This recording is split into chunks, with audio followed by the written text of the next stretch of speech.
noon. Some frustrations. I'm on here because I want to be faithful to this. And because I know coming on here would be a better option than just kind of being grumpy all night and frustrated. So I'm trying to take the focus off of the frustration and just come on here and do this TikTok show, the Magic Hour, and that's what I'm here.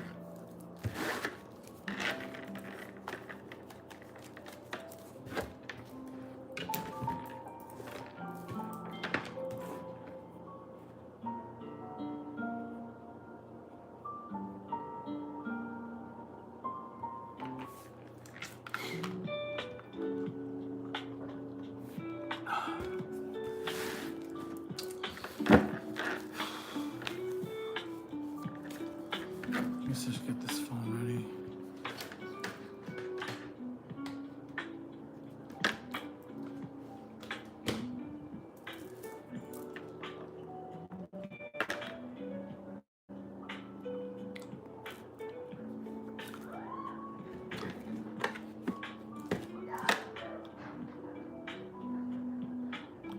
What the hell's going on out there? Well, at least I know my belting out my Broadway belts and not not disturbing anybody. Neighbors are out there screaming, running up the stairs, having a good old time, gay old time. Hi there, welcome in. Who just joined?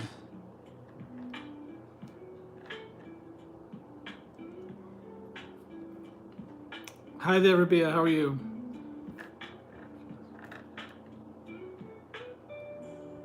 I'm okay. How you doing?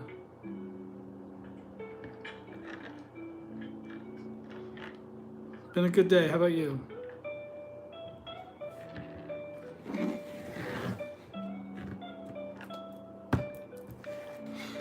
All right, just getting started here.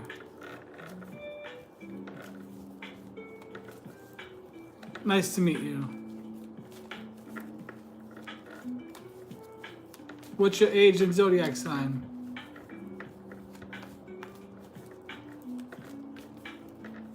Hi there, welcome in. Who else just joined? Oops. 2, 3, 4 on the clock. I just saw 2, 3, 4 on the clock. That's a good sign. You having a good Friday? Do you guys have, in Pakistan, is Friday a day like Friday is a day in America that means something? Is it the same in Pakistan? Do you guys look forward to Friday nights?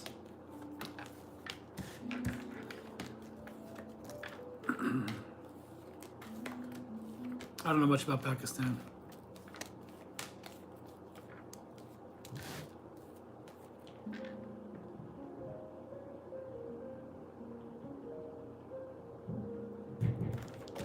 You look too young for your age? That's a bold statement. I'm 45. Do I look my age?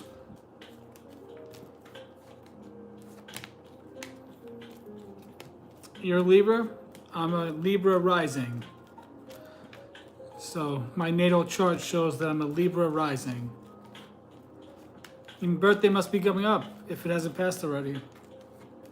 We're in Libra season.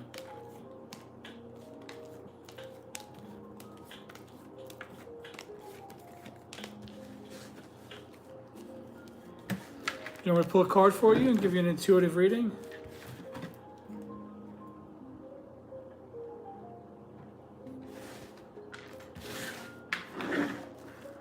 Well, does Saturdays mean anything? In America, Fridays and Saturdays have a lot of meaning to us. They're the fun days of the week.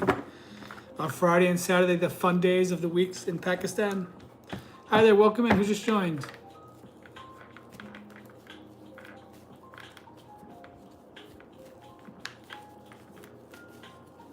$6:19 a.m. Just getting your day started, huh? Not pretty early.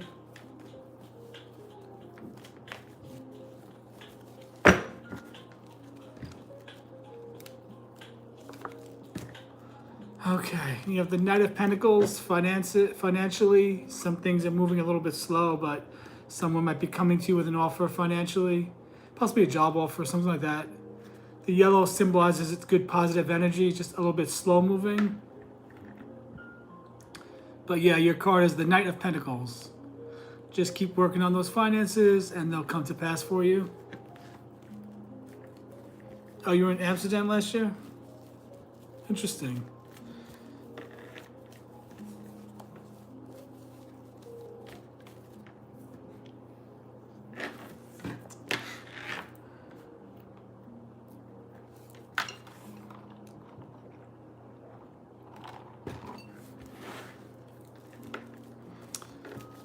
Knight of Pentacles is a good card. Someone might be coming to you with a financial offer. He's the only knight that's not moving, so he symbolizes just hanging on, you know, just doing the work you got to do, and letting the letting the finances grow on their own. Hi there, welcome in. Who just joined?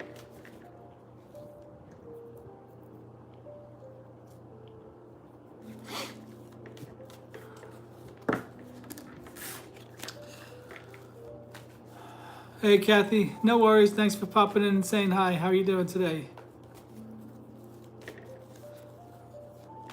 I was a little frustrated this evening. I wasn't sure if I'd come on, but I thought, you know what? I probably have a better chance of turning my evening around by going on and doing the live than just sitting and being frustrated for the whole evening. So I just threw myself on here.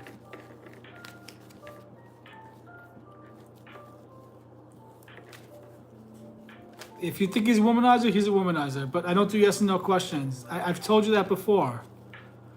Some of you guys, every time you come on, I tell you the same thing. I don't do yes and no questions. If you think the guy's a womanizer, he's probably a womanizer. You got to use your common sense at some point.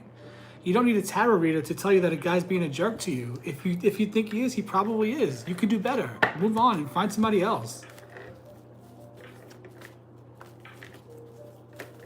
So many ladies hang on to these guys that treat them like shit, and they think he's a womanizer. He is. If you think he is, he is. But I'll give you a card and try to give you some guidance, but no yes, no questions. And trust your guy. Trust your gut. If you think the guy's not right for you, drop him like a bad habit and let him go. Why keep yourself in that position? Just tell me your age and zodiac sign.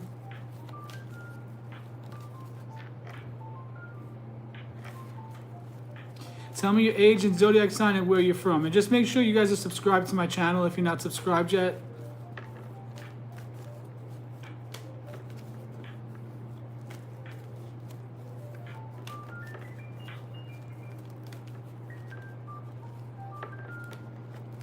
Uh, 10, 12, 97. Oh, another Libra? Or is that December 10th or October 12th?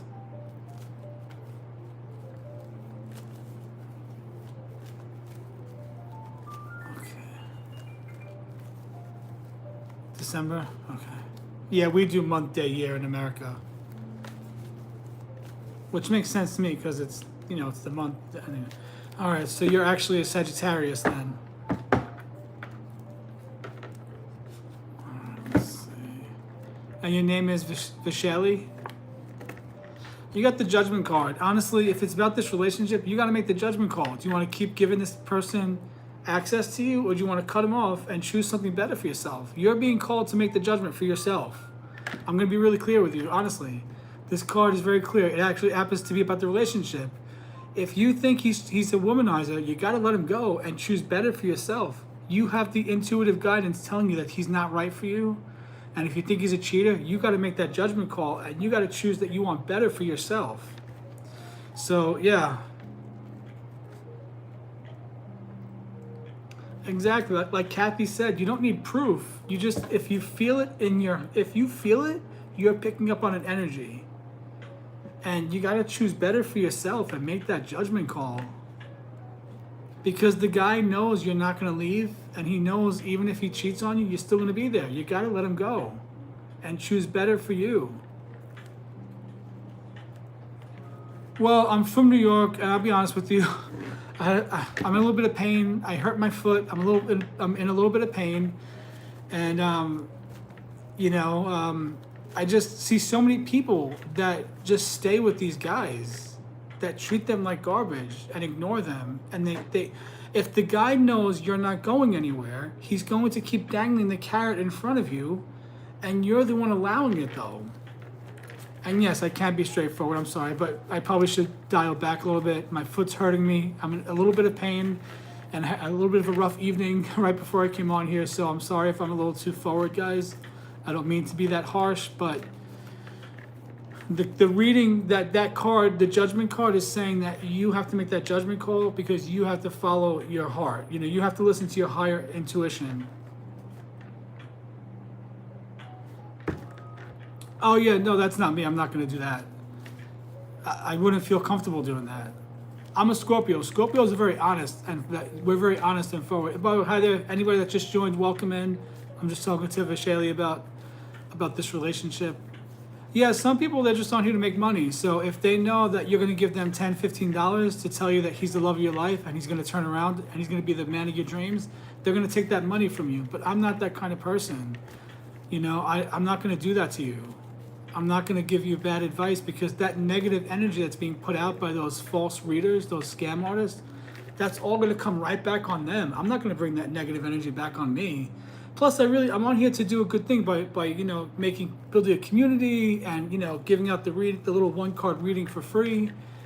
And you know, but I'm human and my foot's hurting me and I'm a little bit frustrated and I'm just trying to take my focus off of that. And so sorry if I'm a little bit too forward tonight. I'll try to dial it back a little bit.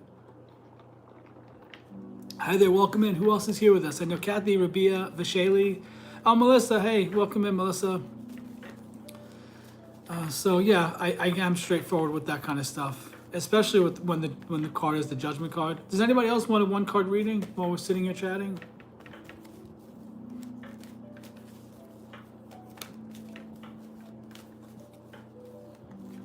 You're welcome. You're welcome. I hope that helps. Just know in your heart that you deserve better than that, and you know you can let him go and let somebody in your life that is a good man that wants to treat you well. Oh no, just like I just sprained it or something. That's all. Just sometimes I you know, exercising or dancing. It's just a little bit of a sprain, but it's just hurting me a little bit. That's all. Nothing too major. But I'm more annoyed that I'll be honest with you. I'm going to be completely honest with you. I'm alone a lot, and today's another one of those days where, you know, my foot was hurting me, so I didn't go for a walk today because I just wanted to rest my foot. And, you know, just a little frustrated because it's now 8 o'clock, 8:30, and, you know, I'm single and I get lonely too. So sometimes I get a little frustrated with how my life is right now and I want it to be different. And I'm just trying to be okay with the way it is right now. And so more of it's probably just a little bit of annoyance that I'm a little, you know, I'll be honest with you, it's a little boring sometimes when you're alone so much. And it gets lonely. So it's more or less that, not the foot. Just the foot is just like the manifestation of that, I guess. But yeah, it's no big deal. I think I just heard it when I was dancing around my kitchen, you know, exercising. I dance a lot. And sometimes I think that I'm like a professional dancer.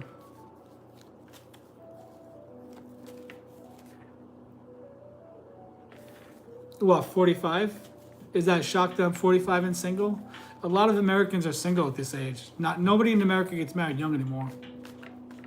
Also, I'm a gay, guys, and I came out late in life at 36, so there's that as well.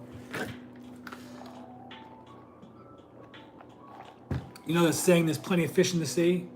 Not for a gay dude. Gay dudes have like, our options are a bunch of little stagnant ponds of water scattered around the country with some stagnant fish in them.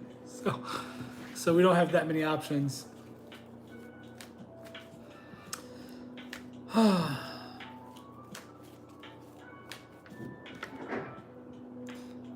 Things are working out. Sometimes you go through periods of life where you need to just deal with some stuff and you're in a waiting period. That's kind of what I feel like. I'm just in a waiting period right now. I'm not fond of children? What do you mean? You mean because I'm gay? Like, what do you mean? I don't like children? I mean, I don't like children. I love the children in my family, but other people's children, I don't really care for them. Like, if you have a friend, like your best friend has a child, has a baby, I don't go Google Gaga over my best friend's child. It's just not in my nature to do that. You know, I like babies. Babies are great.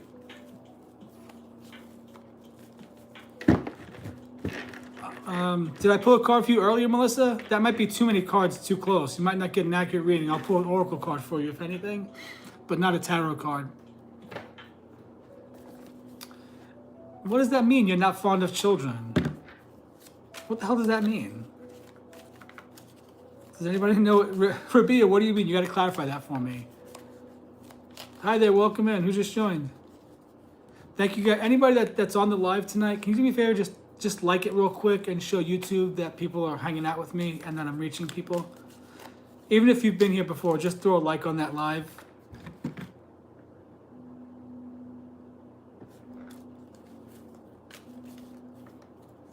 I got it. Listen, I don't think I got it.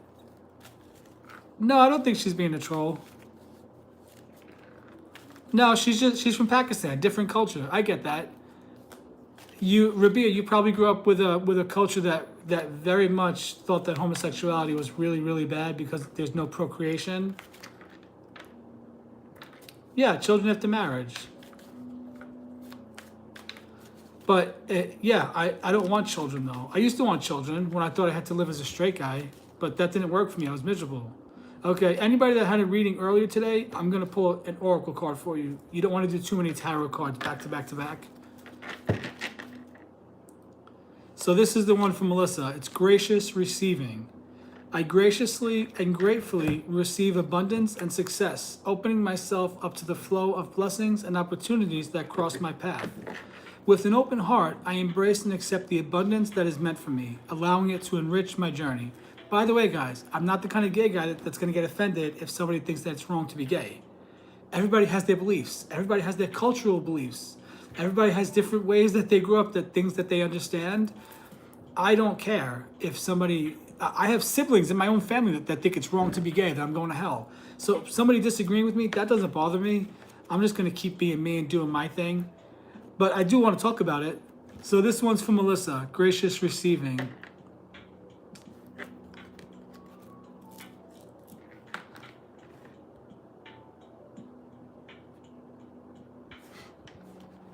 Hey Lisa, how are you?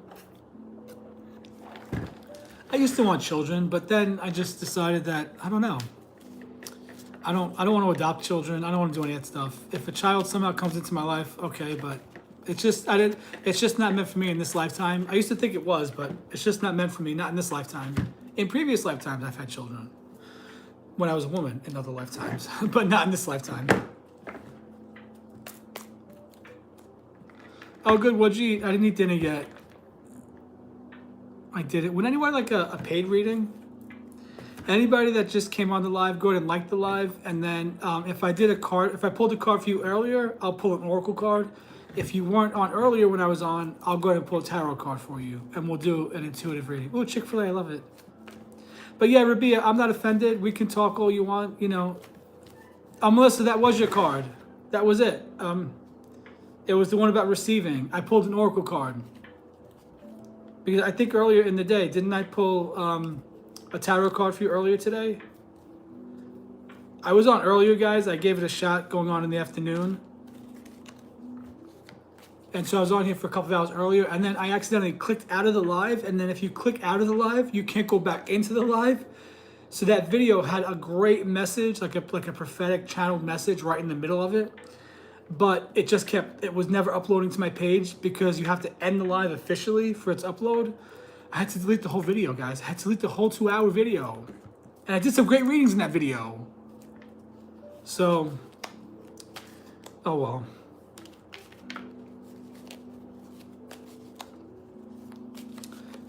Whatever. Damn it. There was no way to get it back. Even in the YouTube studio, there was just no way to get the video back. There was no way to get back on the video where I'm actually like being recorded like I am now. If I went back to it, it was just...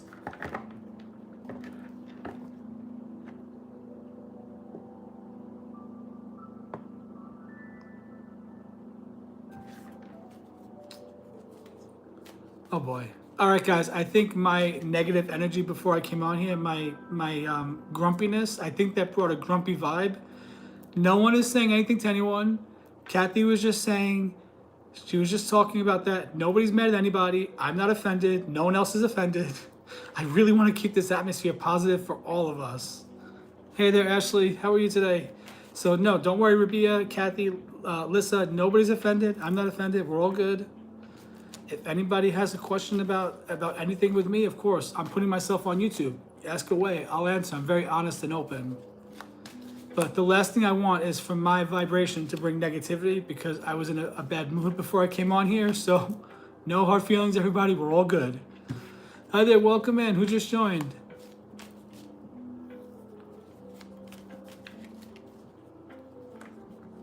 I'm okay. I'm doing good today.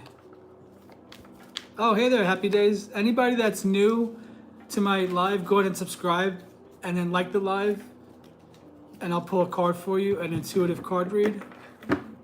I'll pull a tarot card and do an intuitive reading in exchange for the subscribe and the like. And then also come back and tell me your age, your name, and your zodiac sign. Anybody that's under 18, I gotta throw you out. I don't do readings for teenagers. 18 and older, by the way.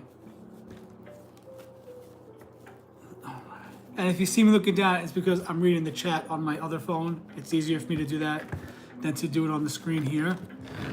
But I'm trying to turn around my evening, which was a little frustrating.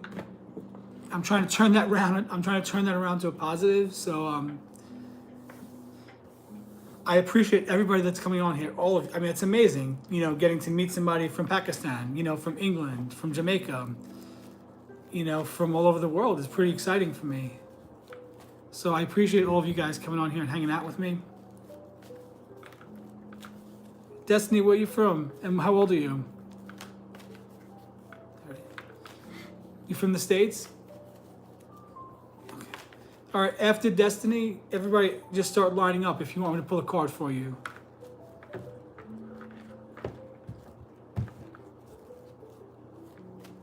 And then also, while I'm on here, I do 3, 6, and 9 card readings for $5, $10, or $15. Oh, okay, Florida. I'm in Alabama. I'm your neighbor. All right, Destiny. What does Destiny need to know? Oh, Destiny, you got the 6 of Wands. You might be getting some recognition if you have a day job, recognition at your job, possibly a promotion. If you're in a relationship or you're going to be in a relationship soon, it might be the kind of relationship where friends and family celebrate you and they're happy that you're together. If you're already in a relationship, because the wands relate to fire energy, Aries, Leo, Sagittarius, and they relate to our daily job, what we do for work, this could mean that you're coming to a place where you're going to get recognized, you're finding a lot of stability at work, and you're going to get some public recognition, sort of riding on your high horse there. That wreath is the laurel wreath, which is a wreath of victory, and you're wearing it on your head, showing that you had that victory. I don't know if that resonates, but that's what this card means. That's what I'm getting. There's some type of recognition coming to your destiny that's going to be really good for you. Very positive card to get. Okay, after Destiny, who else would like a tarot card pulled? Yeah, guys, I really am trying to build a good community here of spiritual seekers. And we're not perfect. I'm not perfect. Sometimes we have bad days. Sometimes we need some encouragement. You know what I mean? Sometimes we need to work through some issues and work through some negative energies and stuff like that. But I'm so passionate about this. I'm launching my Magician Circle, which is an online tarot club. Comes with a bunch of features like a personal reading with me, intuitive and psychic guidance, as well as mediumship. We're going to meet twice a month for a tarot club where we discuss tarot, we pull cards. We're going to manifest together, tap into the magic within. It's going to be a really wonderful community. And that'll all be done private, via private link. The information is in the community section on my YouTube. If you're interested in joining or at least want to read about it, there's a flyer on there in the community section of my YouTube channel. All right, would anybody else like a card reading? Give me something to do tonight, guys. Give me something to get my mind off of my frustrations. Sure thing. Ashley, just remind me of your age and zodiac sign. And are you in North Carolina?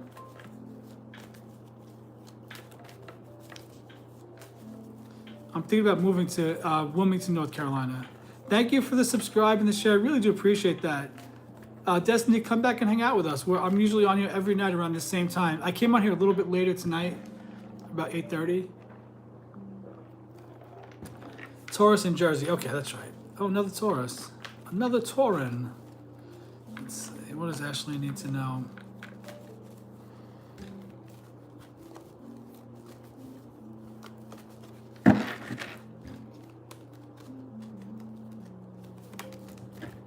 Ashley, trying to make a decision about work, possibly. Balancing out your work. You know, holding the globe, looking out there, waiting for something to come in, or, you know, waiting to make a decision. One hand shows the world's got lots of options. The other one shows that, you know, he is grounded with his work. But either about balance or trying to make a decision about where you want to go or what you want to do with work. That's what I'm getting from this card. Again, that color gray in the background is about that waiting transition period, transitioning from something, you know, from one thing to another, possibly. Oh, good. I want to say that that's exciting, but that doesn't really sound exciting to me. That stuff doesn't sound exciting to me. And also, guys, remember to throw a like on the live. You know, when people go to a new channel and they see a lot of likes and you know, decent amount of views, it gives you credibility. It helps. It builds the momentum that brings more people. I hate to say it, but when I see a page or whatever and they have, you know, very few followers and very few likes, it kind of makes you think that, oh, maybe they're not good at this. So the more likes on the live, the more it shows people, you know, it gives me more validity. All right, anybody else like a card reading, an intuitive card read? Anybody else have any advice on how I can turn my look, I love coming on here, and I come on here, yeah, to help the loneliness and, you know, help people connect. But I gotta be honest with you, sometimes it's like, all right, okay, I get it. I'm connecting with people through social media, and that's wonderful. But I would love to have somebody in my apartment that I could be with. You know what I mean? I don't feel, you know, Abraham Hicks and all these spiritual teachers, they say you can't feel the lack. Well, clearly there's a lack. There's not another human being in the apartment with me, and I've been alone for 3 years. You know, clearly there's a lack. What do you want to do? Ignore the lack? Like pretend it's not here? Clearly there's a lack. There's no other human here, and I have eaten dinner alone more times than I can count. I've eaten every meal alone for years. Yeah, that's hard. So how do you not focus on that? You know, I do all the positive work. I do. I'm in a positive vibration most of the time. But then nights like tonight, when it's a Friday night and you want to have fun, you want to do something, and you're completely alone, it's like, okay, what the fuck do I do with myself? What do I do? What's the lesson in this? These are the moments where you don't want to hear a spiritual, you know, some spiritual, what's the word I'm looking for, Lisa? Some spiritual platitude or trope. At least you got justice. Justice is coming, something legal possibly. Maybe something coming to you that you've been working on, or justice is being served in some way. This card flew out, so I'm going to take it for you, Elisa. About balance, possibly. This is the Libra card, I believe. You know, you find that balance in life. This is Libra season, guys. Justice card, yeah, just about balance and the sword of justice. Now, they say this could also indicate surgery of some kind. I don't know about that, though. I don't get surgery just because it's a sword. I don't know where that even came from, but that's what tarot readers say. It could indicate some kind of surgery or something. But yeah, just about balance, finding that balance. Something that was wrong is being righted in your favor, and the universe is turning these things around in your favor. So I don't know about surgery, though, but they say that could indicate surgery. Okay, would anybody else like a card read? Give me something to do? The thing about me is you'll find that though I'm a spiritual teacher and everything, I'm not somebody that pretends like everything is you know, sunshine and roses. I don't make you, because that's going to make you think that you're doing something wrong in your life. So for me, I'm going to be honest and say, guys, I had a shitty afternoon, a lot of frustration, mostly because my foot was hurting me, and mostly because I just felt a little bit bored and lonely. And, you know, just I'm human. I'm not perfect, and I go up and down, and I think it's good to be honest about that stuff. So much of what we see online is fake anyway. People are just posting the highlight reel of their lives. You're welcome. Does that resonate, Elisa? Oh, yeah, then maybe you should look into that. Yeah. Was it recommended to you?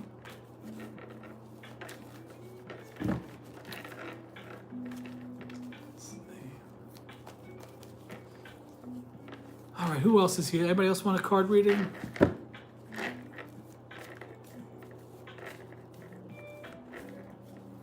And yeah, I am straightforward. I know that. And yeah, they told me I'm very straightforward on here and that a lot of readers are not straightforward. The readers that are just going to, you know, I don't know. Some people just want to take your money, but I can't do that. I'd rather be broke than rob people. You know what I mean?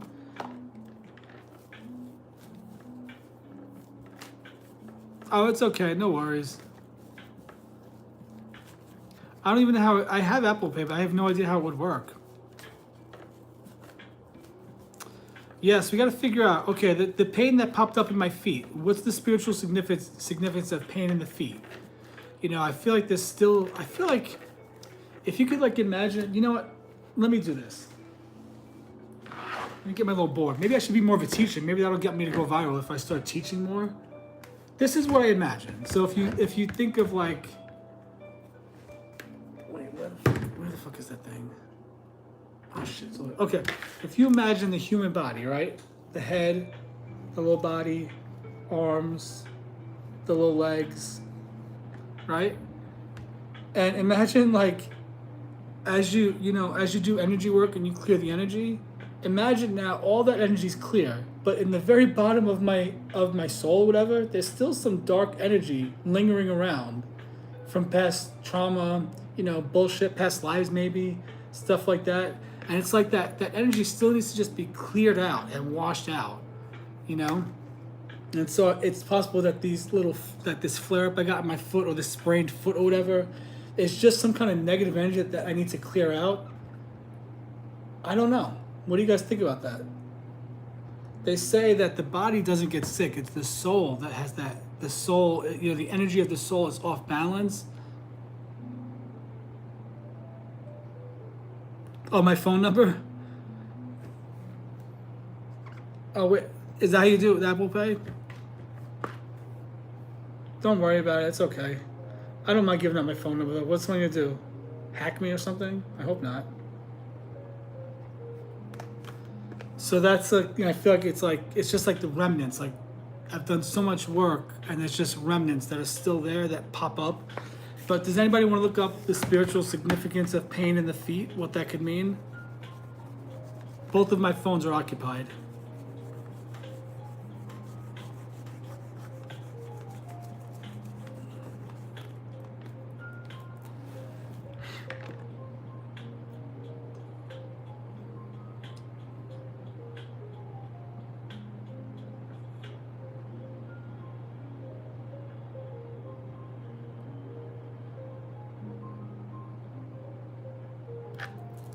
Okay, perfect.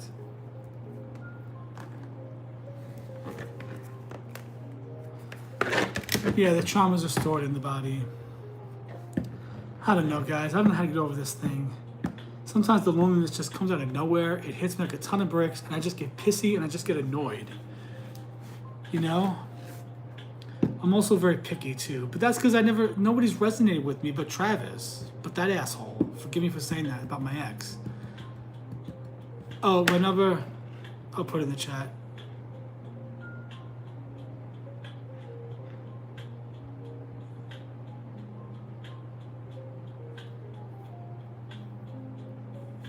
I am a Scorpio, yeah. I am a Scorpio. You know, Travis, I don't know, like, it was the craziest thing with that guy. There was nothing about him that like, I don't know. There was definitely a connection.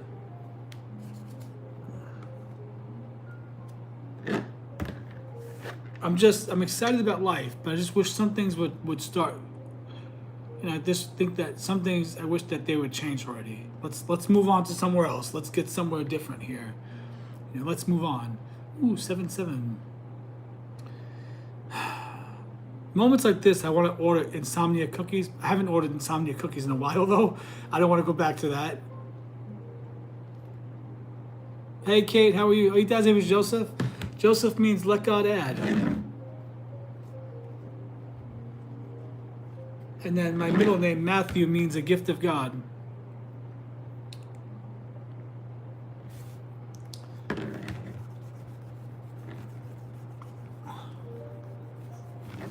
I don't know. Life is a wild ride. Life is a wild ride. I guess we chose this shit. Did we choose this bullshit? Did we choose to be here for this shit? I guess we did, right? Meanwhile, what the hell is consciousness? Does anybody even know what that is? Yeah, Matthew. Joseph Matthew.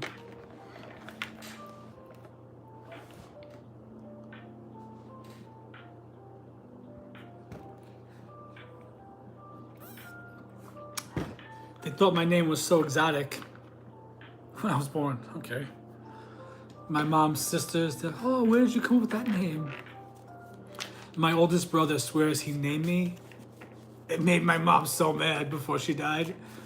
Like that period before she died, she's like, I named you. The fuck is he talking about? I named you. And he thinks he named me because he suggested the name or he liked the name. But here's why.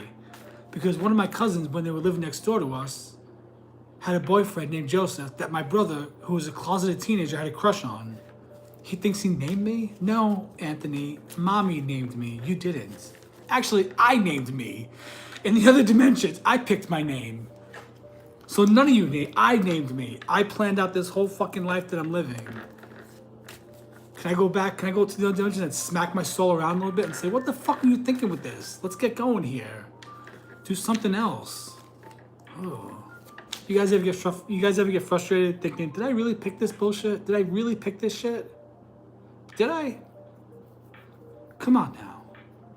I want to smack myself around a little bit in the higher dimensions.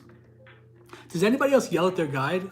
No, for real. Does anybody else, when you're really dealing with the stuff that's really coming out, do you ever just like yell at your guides and just say, you have no idea what you picked when you picked me? Because listen, I'm not one to mess with. I've told Bashar, Abraham Hicks, Louise Hay, I've talked to all their souls. Dolores Cannon, I don't care. They're no better than me. They're no more special than me. They're just souls like me. And I've told all of them. I've called them out on their shit. I've yelled at all of them. Is that weird of me?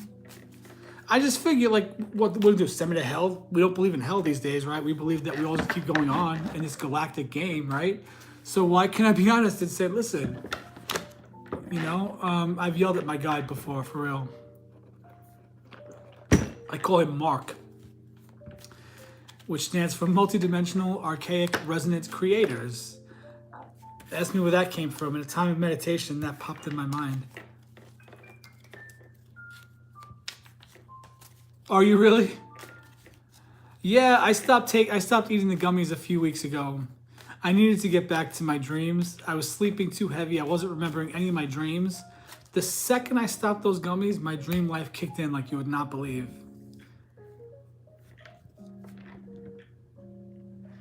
Is it 615? Oh, it's 615. It's a Nashville area code. I'm sorry. It was a typo. 615 is the area code. I got a Nashville number because I was manifesting the move.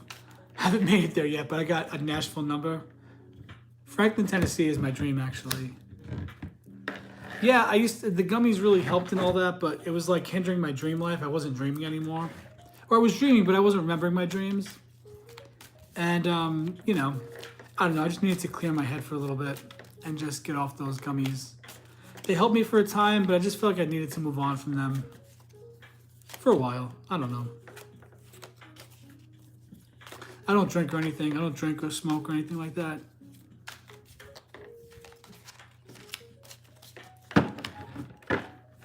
Okay, who else is here that wants a card reading? I mean, if I found the gummy right now, I'd probably eat it. If I found one around the house, I'd probably eat it. I'm not gonna lie. I'm like, oh, okay. Boop.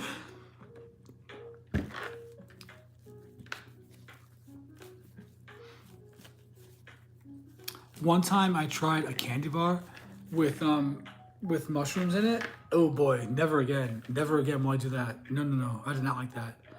That had the worst effect on my body. It was the weirdest feeling. I can't even describe it. I didn't see anything. I had no hallucinations or anything. I just felt so weird. I can't describe it. I felt like, I don't know, like it just was not a good experience. I'll never do that again, ever. It was from that brand Treehouse. It was like a cookies and cream bar. Yeah, it felt like, I just felt anxious. It just was anxious and weird and just uncomfortable. Like I was uncomfortable in my own skin. It was one of the worst experiences of my life. Next to that, it was the night I got sad over a guy that was not gay, that didn't like me, but I thought I was in love with. And I was sad and lonely and like guzzled a bottle of wine way too fast. And within a very short amount of time, the whole world was spinning and I vomited everywhere. And then I went to sleep, and for like 3 hours, I was in that state. next to that mushroom, I don't drink, guys. I don't drink really ever. There's a very short time in my life where I was hanging out with a lot of coworkers, and they would go out drinking, and I would drink a little bit, but I hated it. I hated every minute of it. But yeah, no red wine for me. Never again. I drank it really fast too. I don't know what was I thinking? I got so sick that night. I was like, yeah, never again. But the mushroom candy bar, it was like, I felt like I was gonna jump out of my skin. Like I was so anxious, I couldn't relax. It was the craziest thing. I hated every minute of it.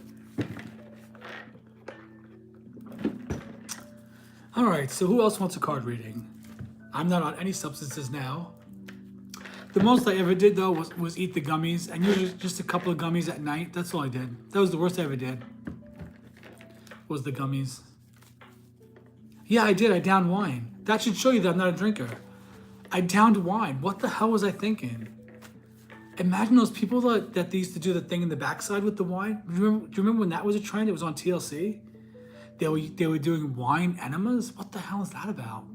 That can kill people, right? That can cause alcohol poisoning. Oh boy. All right, Empress. One moment. Does anybody do natal charts in here? I want to do my natal chart again. Did I have a headache when I ate the mushroom or the wine?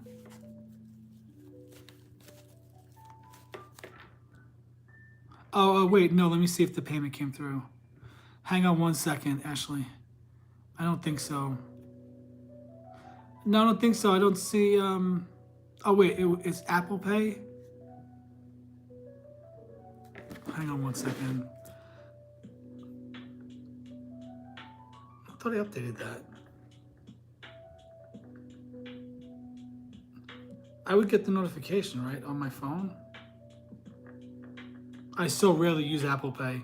1 second, guys. Bear with me 1 second. Where the hell is it even? Where is it on my phone? Man, I am very much a senior citizen when it comes to technology. I've given up on it. It's just too confusing. Apple Pay. Is it in the wallet?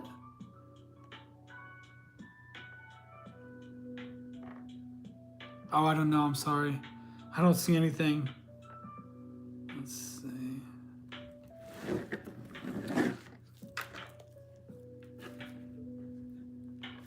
$615 $630.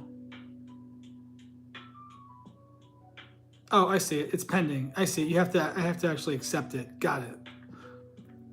Okay, I got it.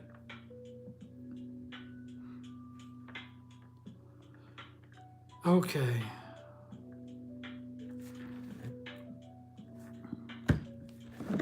Okay, I found it.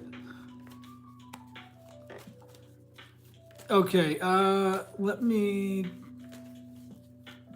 Kate, let me do the reading for Ashley first, the paid reading, and then I'll do the card for you. And anybody else that's here. Just say hi if you're new, subscribe, like the live, and... Oh yeah, Ashley, which deck do you want me to use? The Wizard's Tarot? Or, I don't know, I feel like I should use this deck for you, the Wild Reflections deck. I love this deck because the male cards, I think the male characters are handsome in this deck. I think that's why I bought it. I'm very frivolous with those kind of things. I'm not gonna lie about that. Ladies, there's a dude on TikTok. He's straight, of course, but he is like, I don't know. This man is like sex on a stick. I'll tell you his name. Go follow him. I think he does like real estate or something. This man is like, my goodness, what a dreamboat. I think his name is Doug Blevins. I think he does real estate in Texas or something. So he's got the southern accent. He's got the voice. I don't know. He's just like incredible, that dude. Like 3 and 3, or you know, let's see what comes out. I usually do intuitive readings. Sure. What's the questions? Let's see what comes out though. I do always just go by what I feel intuitively. So it may answer one question. I may answer both. I don't know. It depends.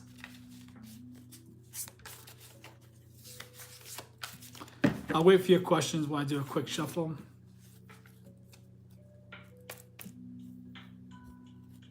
Who else is here with us? Welcome in, welcome in.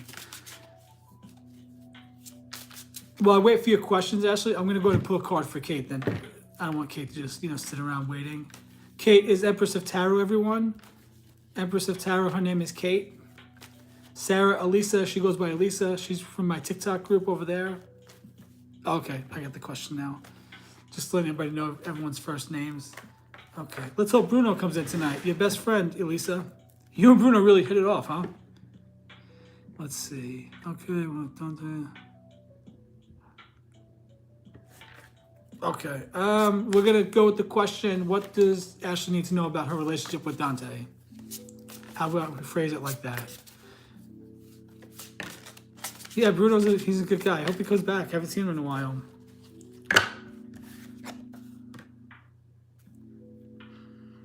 Okay, Eight of Pentacles is showing that it's stable. This is stable finances. It might be you and Dante balancing out your finances together, or that you're in a good place with your finances to be in a good relationship. Because it's a relationship question, I'm going to interpret the Eight of Pentacles as the relationship that's being built will be one that's solid for you and lasting, and just keep nurturing that relationship. Yeah, he was fun to talk to. Now, look at this. Again, Pentacles. Nine of Pentacles. So, yeah, that you're coming to a place where the finances are going to balance out. You're coming to a really good place. Ashley, we're going to be able to give back. Lots of growth. There's sunflowers in this deck with the Pentacles, which symbolize, growing, going higher to the sun, getting that energy from the sun. The sunflowers have thousands of seeds in the middle, showing that the finances are everlasting. They're going to keep coming. There's lots that's being planted. Lots is going to be, you're going to reap a lot of what you sow. Eight of Pentacles and Nine of Pentacles. If we get the 10 of Pentacles, I'm just going to close the whole thing out right now. And let's just claim the money and let's just all go to like Vegas or something. Okay, let me ask you guys a quick question, actually. I'll get back to that. Okay. Yeah, so you come to a place where waited out a little bit. You may have been through a little bit of time of darkness with relationships, waited out a little bit, but you are going to come to that place where you're the star. You're going to be the star, like the darling, the love, the one that's nurtured and cared for.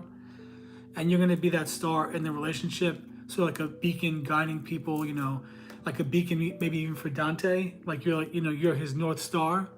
I remember the reading with you guys the other night, and I do think you guys are a divine counterpart. And so if you're the star, yeah, just wait it out a little bit. You're in that waiting period. Just let things build and grow naturally. But you are the star. And based on the Eight of Pentacles and the Nine of Pentacles, you are the star with your finances. You've established your finances. They're secure, solid. You're coming to a place, Nine of Pentacles, where you're looking back at how good things are. And the star card, you're just, sitting in that place where you're welcoming in that energy, where you're okay with being the star. You're okay with the spotlight being on you, and you're welcoming that because you found that confidence in who you are. Okay, below Eight of Pentacles is the Ten of Cups. I think you really are moving to a happy life with Dante. I really would say the energy is pretty positive. That if this is your question about love with him, just be patient, and you are coming to that Ten of Cups. The rainbow comes after the rain, right? Stars come out when you go through times of darkness. You are building and you're getting toward that Ten of Cups family, happy life, just surrounded by goodness and support from people in your life. I guess in this deck, the cups are shells. I just noticed that. This is a fairly new deck for me. Now, below the Nine of Pentacles is the Eight of Swords. Don't do a number on yourself with things that haven't happened yet. Don't create scenarios that aren't there. She's seeing herself tied up in that river, in that pond, but she's not. She's not tied up at all. Look at her. But she's seeing that. So she's letting her mind run wild. She's letting her mind go crazy with all the worst case scenarios.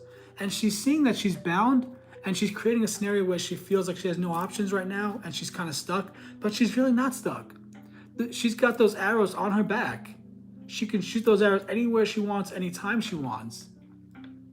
So she's not being bound. This is where, because the swords are the air energy, this is where we build those cases up in our mind and we create scenarios that aren't there. and we build up the worst case scenario, and then we're living in fear and panic, and our minds are going crazy. We don't know what to do, and the whole time, Eight of Swords is saying, take back your power with your mindset. When you feel the negative thoughts start coming in, stop them and try to either reverse them or just take your mind completely off of it and go to something completely different that'll get your mind off of what's weighing on you. That's below the Nine of Pentacles. So if it's finances or relationship, don't let your mind run wild. Don't let your mind take you in a direction that it's not meant to go, because sometimes we panic over things that haven't even happened yet. Yeah, now below the Star card is the Six of Swords, which is the travel card. Getting away, finding that stability in a move, going somewhere different, building a new life with someone. I'd say because, she's going and he's watching, I think you have a protector that's going to take you somewhere different and take you to a new place in life, possibly moving somewhere together. This is the movement card. This is the card of actually physically moving locations. And this is below the Star card. So you are the star, and you will have that light on you and that guidance, the North Star. You're coming to a really good place, but be open to moving, Ashley. Oh, really? Oh, yeah, so this is a vacation for you?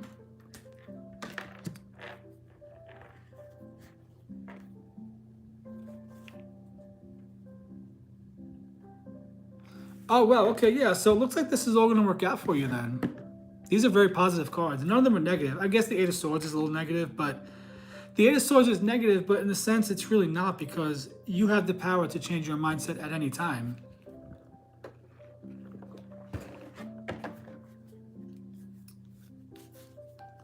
Yes, that's really positive for you. That's a very good reading.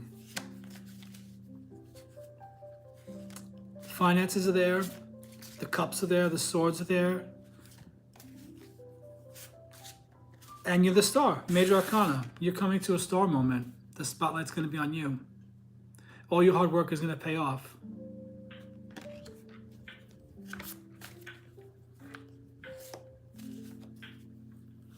Yeah, it was a little hard for me too today, I'm not going to lie. Because my foot was bothering me with this sprain or whatever. It hurt my foot.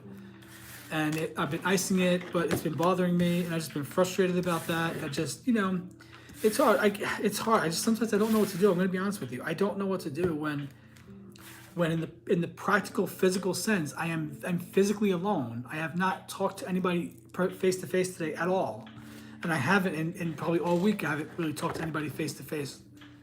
And so, yeah, it's hard for me sometimes. And sometimes I get frustrated and I get lonely and I get bored. And I just think, man, when are things going to move in my life?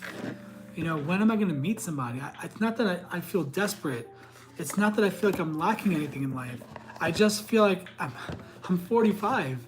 I would love to experience love at some point in my life. I would love to experience these things. It's like, when, oh Lord, when?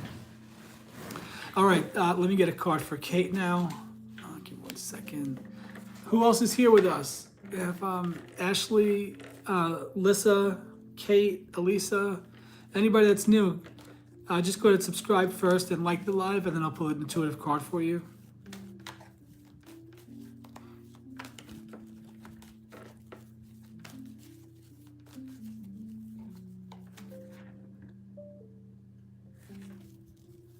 Oh, really? Yeah, I deal with that loneliness, and today's one of those days where I thought,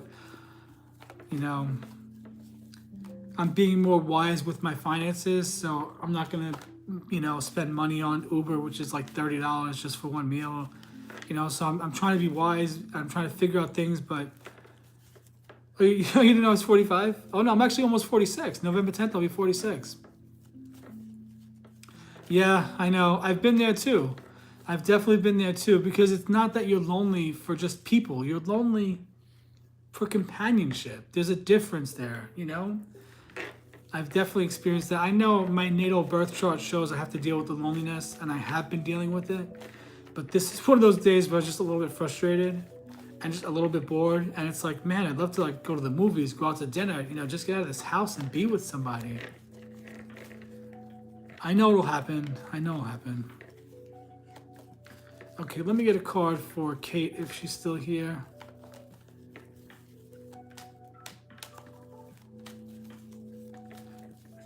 So, I'm just gonna give thanks. I have food to eat in the house. I think I have a cookie somewhere around here that I could eat. At least a sweet treat will hit the spot,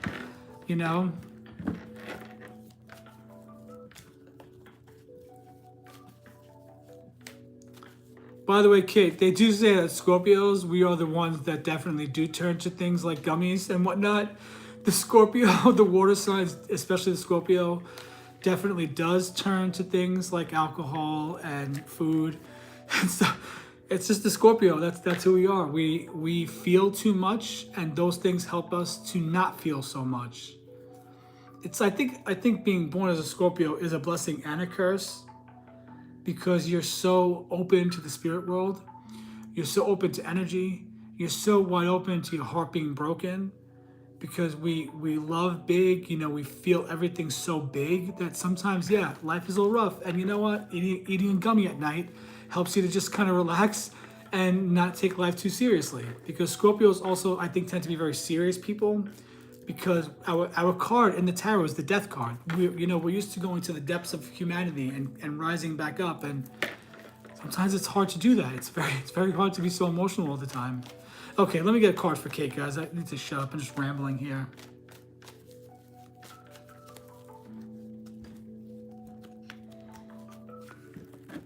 Ace of Swords, okay.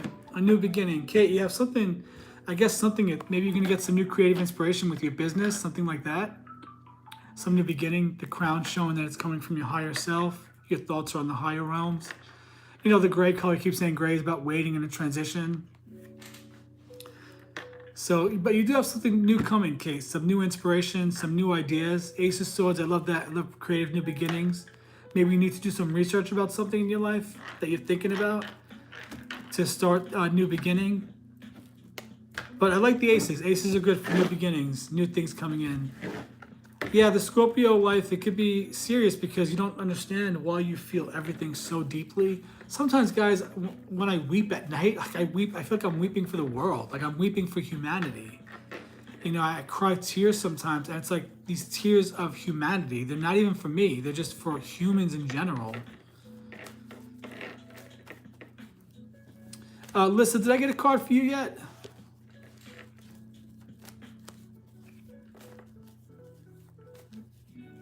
Oh, really? Where do you work?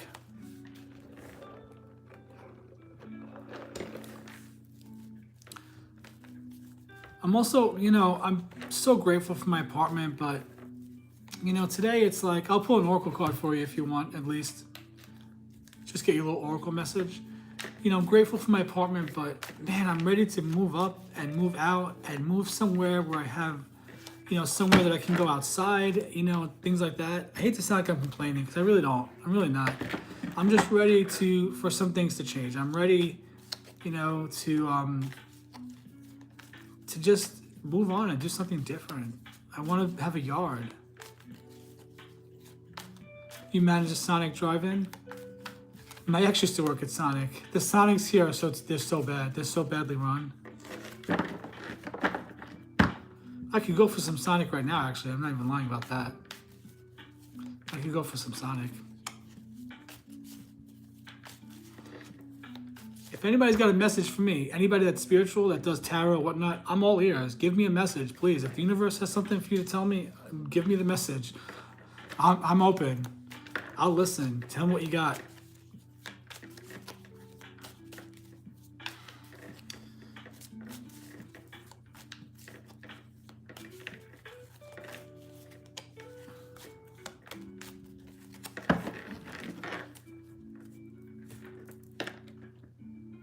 Jalapeno burger. Oh man, I can go for some of their cheesy. I can go for some of their chili cheese tots right now, and chili cheese tots. And what else would I get? Sonic had those little soft pretzels, those like pretzel twists. Those are pretty good a few years ago. What else would I get?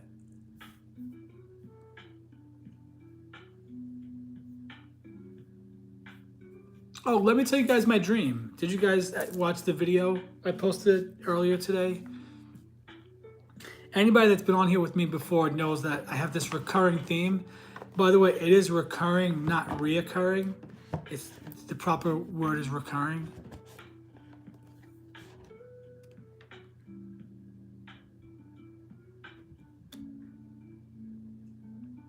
Oh yes, I've tried the grape slushy with nerds, and I thought, man, why am I drinking this? This is too much sugar. But it was actually pretty good. The grape slushy with nerds. Grape is my favorite, okay? Anything artificially grape flavored, I love it. It's my favorite. I don't do anything green apple or peach. But grape, give me the grape. Grape slushies, grape candy, grape ices, grape everything. But let me tell you about the dream I had. So I woke up last night. Wait, what happened last night? I kept waking up because the cats were waking me up. At one point I was on my couch sleeping. Anyway, I had a dream. Let me tell you a couple of dreams because one of them was funny. Can we just like hang out and just chat for a little bit, guys? So one of the dreams I had, I was like in some apartment, and there was some guy there, but I have no idea who this person was. But in the dream I knew who he was, but in real life I have no idea who this man was. I don't think he was one of my siblings, but he was someone I knew. But who the frick was he? Anyway, this guy broke into our apartment. We found somebody that was breaking in and stealing. I don't know the details, but here's all of a sudden Joey became a criminal mastermind. We captured this guy. We were gonna call the cops on him because he stole thousands and thousands of dollars from people. Maybe I was rich, I don't know. No, I wasn't rich in the dream. Not in that dream. And the guy with me was gonna call the cops, and I said, wait a second. Before you do that, and I looked at the criminal, and I said, how about we just get money from him? And they were like, what? And I said, why? What are you gonna do? You're gonna call the cops and you're gonna say, police officer, some guy robbed the money that I robbed. I said, no, you're not gonna do that. We're not gonna call the cops and you're gonna give me $5,000 right now. I was shaking down a criminal in my dream. And then next thing I know, whatever happened, again, I'm back in this apartment now. And that recurring theme is there that my door is unlocked and open. This time I go running to the door and I stop right in front of it. And I'm not lucid dreaming. This was not a lucid dream. I was not controlling anything, but I was thinking in the dream. So I was conscious with, it was like the movie Inception, the layers upon layers upon layers upon layers. That's what life is. That's what consciousness is to me. So I stop at the door and I say, wait, don't do that. Don't lock it. Instead of fearing that the door is unlocked, why don't you open it and see what's on the other side of the door? So I swung the door open, and what it was another closed, a big white door closed. Just like my door in my apartment. And I thought, oh shit. So I'm afraid of what's beyond that door and what's trying to get in the whole time. And what's beyond that door is another door. And that's all I remember about that dream. If anybody wants to give it a stab and interpret that for me, anybody that's spiritual and awakened, all of you. Where'd everybody go? We lost a bunch of people. Oh well, whoever hangs out with me, thank you for hanging out with me. So what does that dream mean though? What does that dream mean? I've had a lot of dreams where I'm a criminal mastermind, actually. I kind of scare myself in those dreams. I wake up and think, oh shit, thank God that wasn't real. I don't want to go to jail. It's traveling. Where was I traveling to? Last night, I didn't get any fear in my apartment at all. There was no moments of being scared at all. So there was no energy around me but my personal guide, I think. So I wasn't afraid of anything. But I did have other dreams, though. I did have other dreams, though. What else did I dream about? Oh, in that same dream, in that same apartment building, there was something involving SEX and a guy, and I was there, but I was pretending. I wasn't doing anything, but these guys were doing something in public in the hallway. And I said, guys, that's illegal. And some woman heard me say it, and she came right over to confront them, and she said, guys, you can't do that in the public hallway. That's illegal. That's probably just my, still working through the whole gay thing, probably. I don't know.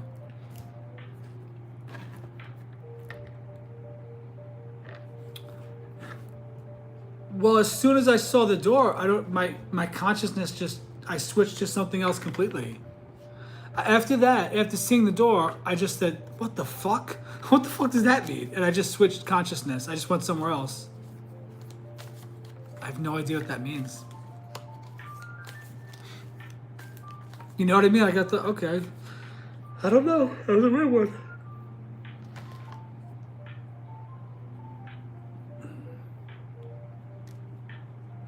Me too. The dreams switch on you before you're ready to switch out. What do you guys think is actually happening when we're sleeping? Are we traveling? Are we astral traveling? I don't know.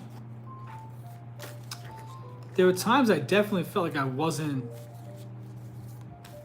Yeah, you know what I mean? That drives me crazy. Always right before something really good happens. I know it, my subconscious won't allow me to, to think that, I guess. I gotta stop saying that. Maybe I should say now, because so many times, like, really good things were happening, and then right before they happened, I woke up.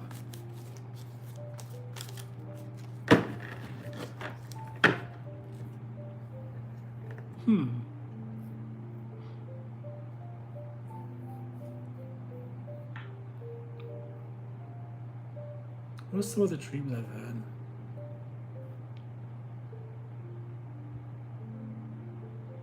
I think I was back in that magical wooden attic in that mansion, that secret room in that attic. I can't even describe it. Let me try to draw it out for you. This dream I had, I can't shake it. I had this dream one time that one of my cousin Carmine Famigletti, he's an actor, director, he's been on lots of Law and Orders and things like that.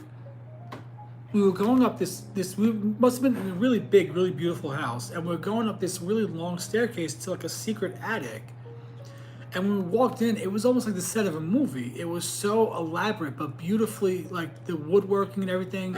And like, so it was almost like this octagon shaped room. I don't know how to draw an octagon, guys, just bear with me. So it's like this big room like this, right?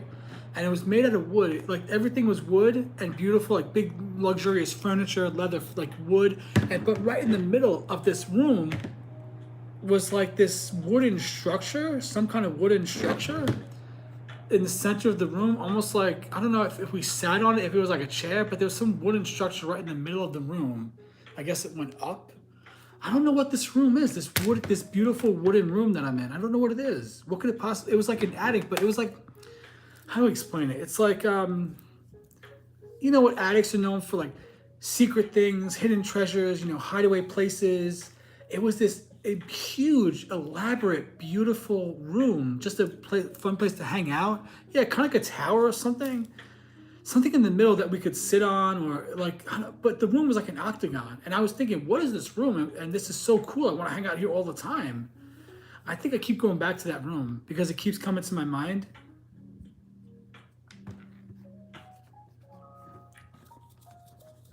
Some nights when I would have a gummy, for hours, I'd get flashes of dreams I've had.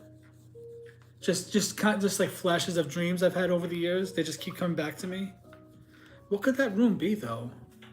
See, I just thought about another dream of one of the houses. I have a lot of dreams that I'm with my family, and we're in all these different houses.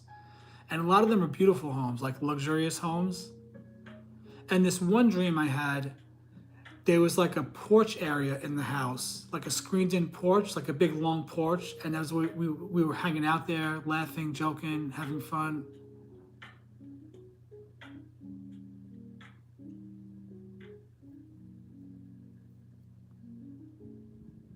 I have these dreams about these houses, these luxurious homes. What else? Man, I wish I remember more of my dreams. I'm trying to remember more of them. Yeah, but it was like this big, beautiful attic. But it had all kinds of cool stuff and fun stuff, like a telescope, like a big long telescope. And just like, maybe that tower was to see the stars, possibly. But it was this room that was just like so fascinating to look at. And it's a big octagon. Maybe it was a lighthouse or something. And we had to go up a lot of stairs to get to the room.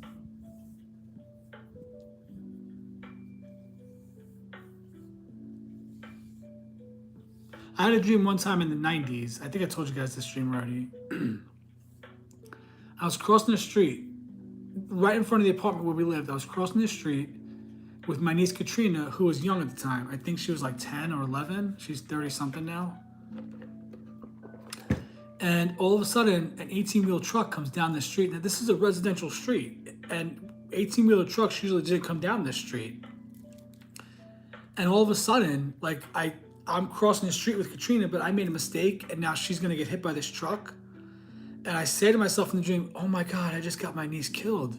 And all of a sudden, a giant hand comes floating out from the sky, a giant, glittery, glowing, like translucent white hand, like a ghost hand, comes floating down from the sky really fast and stops and pushes the truck out of the way.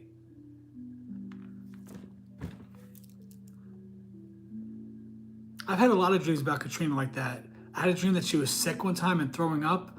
My niece Katrina and I, we must have some past life connection, you know. And I had a lot of dreams that Katrina is sick and dying for some reason.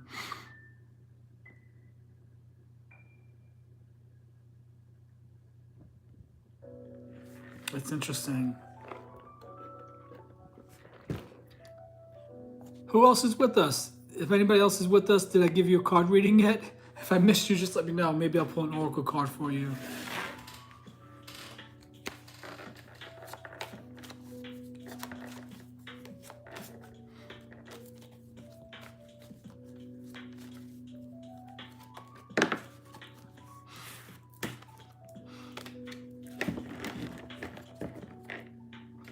Chariot. Hi there, welcome in. Who just joined? I know things are working out. These are just momentary, you know, just times of frustration. We're all human.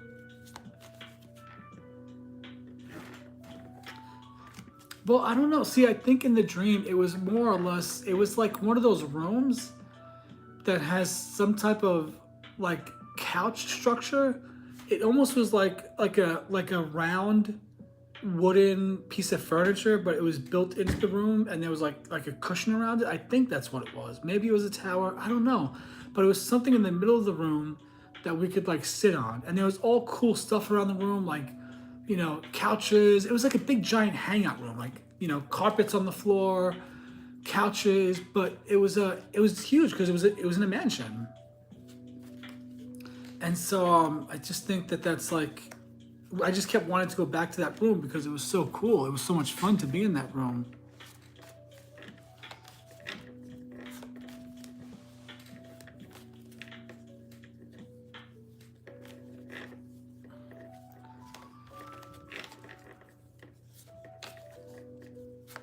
In the room, just fun, just like fun being with my family.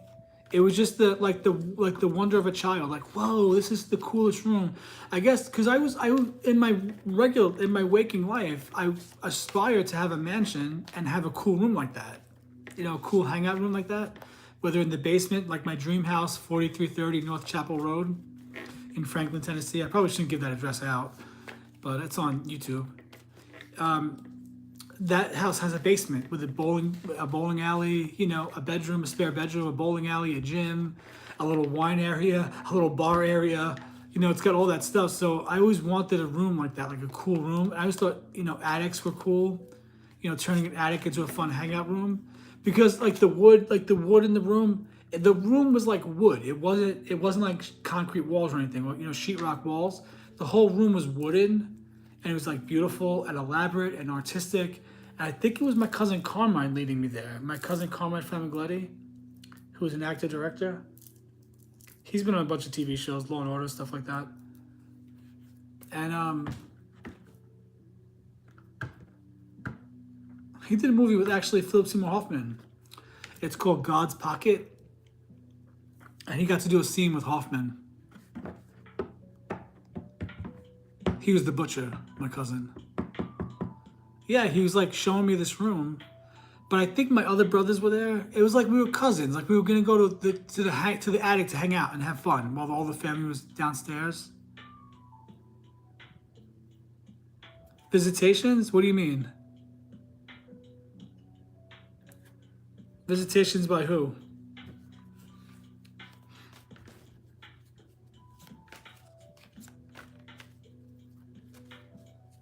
I don't think so. Sometimes I go to, well, the other night I went to sleep and I said, listen, I'm not in the mood. Oh no, I know what that was that night. That night I woke up scared. I put the pieces together. The night I woke up scared, if you remember the day after I had that night where I woke up scared, like terrified, like really eerie. If you remember when I came on the TikTok live the next day and I told you guys the story, I said, I don't know if I told you what I saw, but what I actually saw when I said I felt like a young woman was going to be hurt, or a young woman was hurt, what I actually saw were actually what looks like the two women that did end up getting killed. The young woman on the train in North Carolina, the bus in North Carolina. What I saw was a blonde woman with a ponytail. And in where I live, not too far from me, that man from Montgomery killed that veterinary professor. She was a retired professor at the university. She taught veterinary sciences. And when I saw her picture, she was also a blonde-haired woman with a ponytail. And I actually saw the vague images of blonde female ponytail and what those two men looked like, that each of those men that killed those women. I saw the figure even with the dreadlocks and everything. And so, or the hairstyle that we saw in the picture of those two men. And so I guess I picked up on that because the energies were so strong, because the doctor, the professor that was killed in Alabama, the Auburn University professor, that was a big, powerful energy in the whole town. No one could believe that this happened to her. And then with the woman on the train, her name is slipping my mind right now, and I can't believe that. Oh my gosh, what's her name? And then Lisa, if you look at her birth date and the day that she was killed, there's a lot of numerology in her birth date and the day that she was killed on that bus. What was her name? Irina? The young woman on the train? Or the bus in North Carolina? That was horrific. I never should have seen that video. I accidentally saw it. I never should have seen it. I never should have watched that video. That night, I don't know how that came to me. I don't know why. I was just somehow tapped into a collective consciousness that was, I'm learning that was actually a prophetic vision. That was a psychic vision of what was going to happen, because within a couple of weeks, both of those women were killed by those men. I don't know why. I don't know how. I don't know why I saw that, but I woke up with fear, and I said, a woman is hurt right now. A woman is going to be hurt, or she was hurt very badly. I don't know how that came to me or what the purpose was, but I must have picked up on it somehow. It took me a minute to realize. I thought it was just about the doctor, the professor that was killed here. But then when I went back and thought about it, I thought, wait, no, the young woman on the train, I keep saying train, the young woman on the bus in North Carolina, same scenario, same type of women, same type of killer. It makes are we living in an actual matrix here?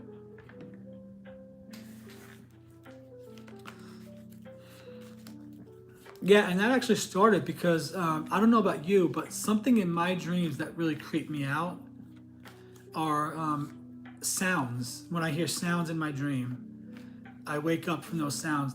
What woke me up that night was the sound of the neighbor upstairs banging on the ceiling. Because in the dream, I floated up to the ceiling, and I was right, like my face was on the ceiling. Like, this is the ceiling, and here's my face. I'm like right on the ceiling like that. And when the neighbor started banging on the floor, I heard the banging because I was on the ceiling, and the banging was so loud, I jumped up out of my sleep with that eerie feeling. And when I did, when I thought about it, I thought, I actually, even in that same night, I thought, oh my God, I think a woman is being hurt right now. I think I said to myself even that night in bed, and I thought, I don't know what this is, but this is a very weird feeling. So that doesn't happen to me too often. Oh yeah. I definitely hear a lot. I hear a lot when I wake up, when I'm going to sleep. I hear a lot of things. Hi there, welcome in. Who just joined us? We're just chit-chatting right now about dreams and about psychic visions and intuition, things like that. Anybody that would like a card reading, just let me know. I'll pull an intuitive card for you.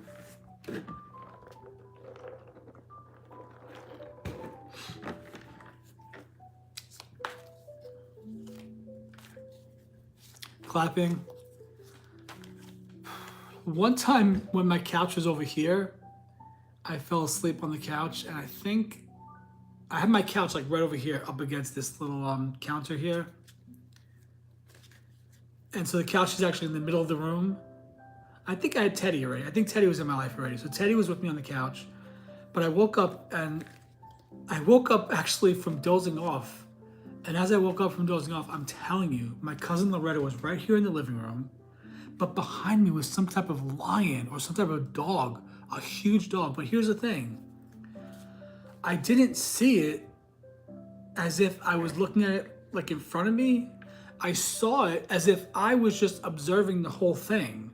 as if I was observing Joey on the couch, and then Joey sees his dead cousin Loretta in the living room, and then he says, "What, is Loretta really here?" And then it's almost like I had eyes in the back of my head. I saw the dog, the big giant dog in my kitchen, or like a lion or something, and it creeped me the hell out. And then I think I heard something roar or bark or something. But it wasn't like I was looking at it like I'm looking at my phone right now as I'm talking to you. It was almost as if I could see the dream, as if I was watching it from the ceiling. So I was seeing myself dreaming. I'm seeing everything. It's like when people say they have a near-death experience. They have like 360 vision. They can see everything around them. So I'm realizing more and more that these dreams I have, where I'm seeing them, I'm not seeing them just from Joey's eyes. I'm seeing them from a greater perspective. Like I'm seeing the whole thing. I'm observing the whole thing. Yeah, well, the banging is something. I don't know. I don't like loud noises like that. In my dreams, I don't. They creep me out.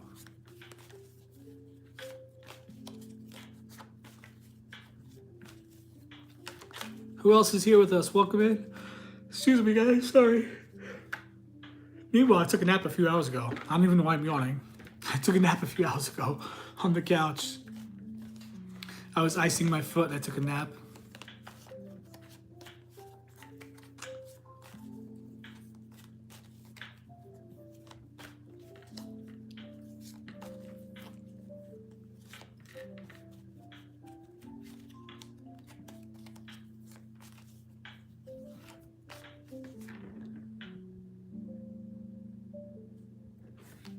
Oh, really? Yeah, I hear stuff too in my dreams. It's weird. Dreams are so fascinating. I've had incredible dreams though. Dreams that I'm dancing and I'm like, I'm basically floating. I can't believe how I'm dancing and I'm like, I'm on the ceiling, I'm all over the place. And as I'm dancing, I'm singing, and in the dream, I know the song I'm singing, but when I wake up, I have no idea what words were coming out of my mouth. They say that we don't see numbers in our dreams, we can't read in our dreams, and that if you can read numbers and read words and actually hear things clearly, that you're actually lucid dreaming.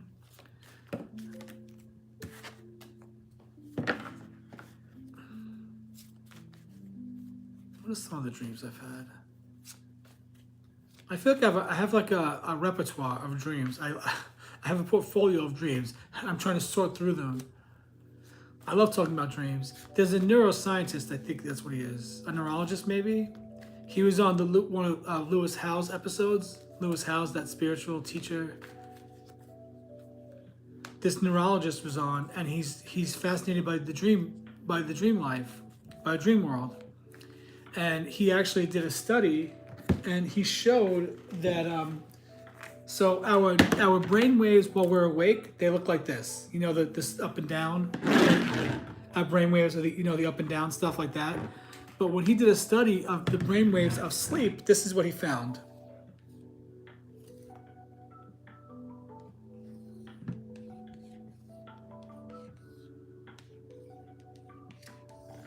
I'm kind of drawing it bad, but just imagine that. Hang on, let me draw this better. This is going to blow your mind. This is what our brainwaves look like when we're sleeping. And when he saw that, he said, yeah, there's something so much more to dreaming than we as humans know right now. And this neurologist is still studying it. So this is what our brains look like when we're sleeping. No, it's not like that. It's this.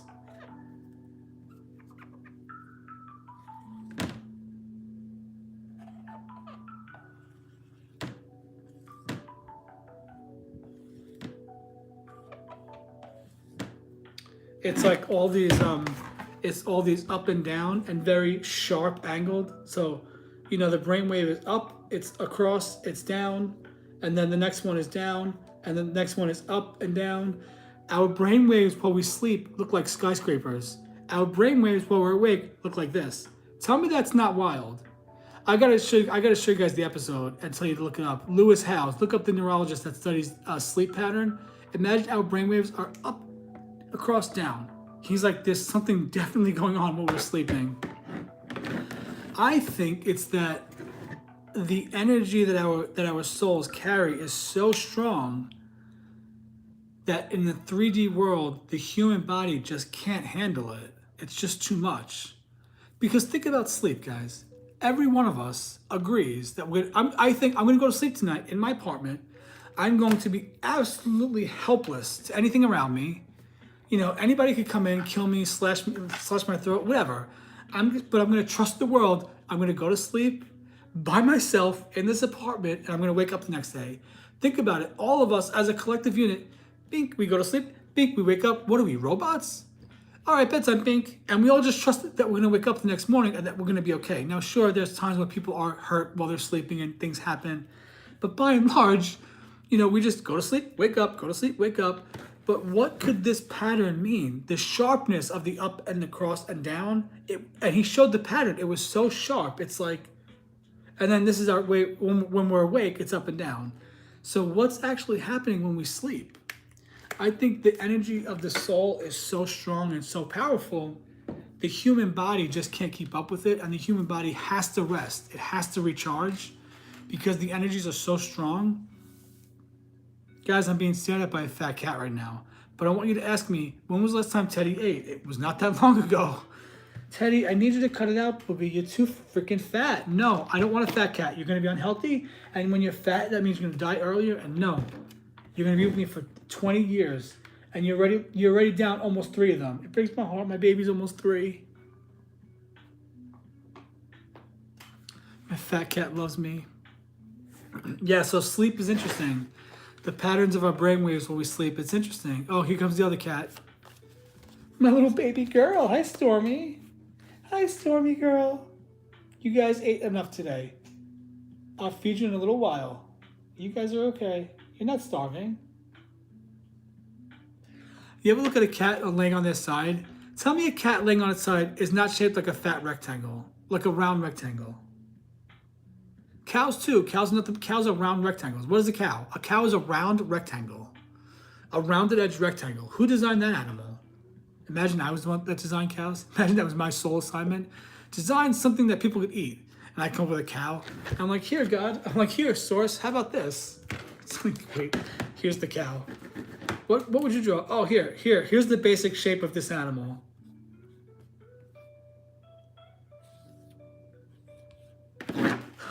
A round rectangle. What are you going to call it? Cow. Cats, when they're on their sides, they look like a round rectangle to me.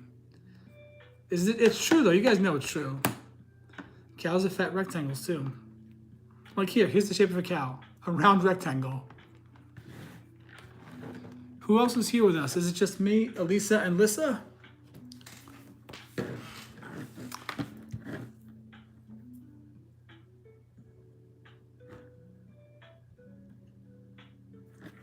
I keep telling myself I want to have a zombie dream. And I'm actually dictating what I want the dream to be like. I said, the next zombie dream I have, I want my soulmate to be there. I need to know how he's going to handle the zombie apocalypse. If this soulmate I'm manifesting is a flake and can't handle the apocalypse, I don't want to be with him. I need to know where everybody stands on how they're going to handle if the zombie apocalypse happens. I really need to know that. I need to know how people are going to handle it. You know, are you going to let somebody in that has a scratch or a bite? No, out of the camp. Don't come in here and don't bring them in here.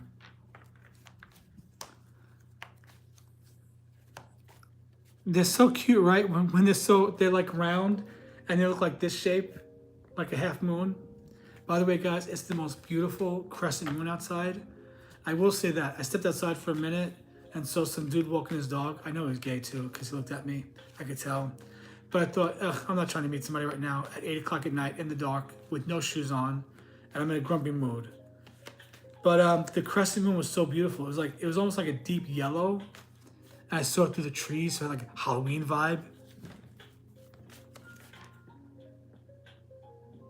You gotta be. Who else is here with us? Say hello. Let me know who else is here. We're just chit-chatting right now. But if anybody wants a tarot reading, please give me something to do. I would love to do another reading. Yeah, you need to know that. You know what I mean? Because in my dreams, I am like Shane from The Walking Dead. I don't play. Okay? In my zombie dreams, I'm not afraid and I don't play. I mean, I'm afraid, but you know what I mean.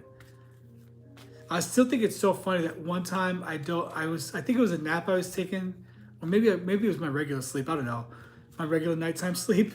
But I went into a dream that was normal, and then all of a sudden, I'm at like some kind of football field. You know where the players come running out from their locker room. It's like a tunnel hallway like that, and I'm just about to come to this door, and as I do, I see zombies coming at me. And in the dream, I stopped and said, "Oh no, no, I don't have the patience for this. I'm too tired. I don't have the energy to run around. No, stop it. I don't want to be in this dream. Wake me up." And I woke up out of it. I literally was just too tired, and I didn't want to have a dream where I was running around a lot and getting tired and I gotta fight for my life. I didn't want to deal with it. I was like, no, I don't want to do this right now. I'm not in the mood for a zombie dream. I don't have the energy. Wake me up and get me out of it. And I woke up and got out of it. Isn't that crazy? That makes me feel like really we are living in a Black Mirror episode. That this whole thing is nothing but a matrix. Even to the point that the dreams we have, it's like the movie. What's that movie with Bill Bong? What's his name? No, Bilbo. What's his name? The character. What the hell's that movie about emotions? Oh my God. The sadness. Is it called Emotions? No, it's not called Emotions. What the hell's that movie called? And the character is really sad because her imaginary friend disappeared. He sacrificed his life. His name was Bill Bong. Or Bing Bong. You guys know what I'm talking about? The sad movie. What the hell's the name of it? Someone's got a King of Wands coming to them. What's the name of that movie?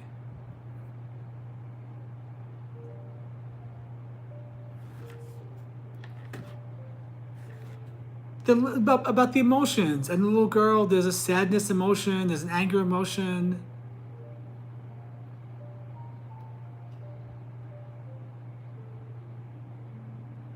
When we remember the movie, I'll tell you why it's significant.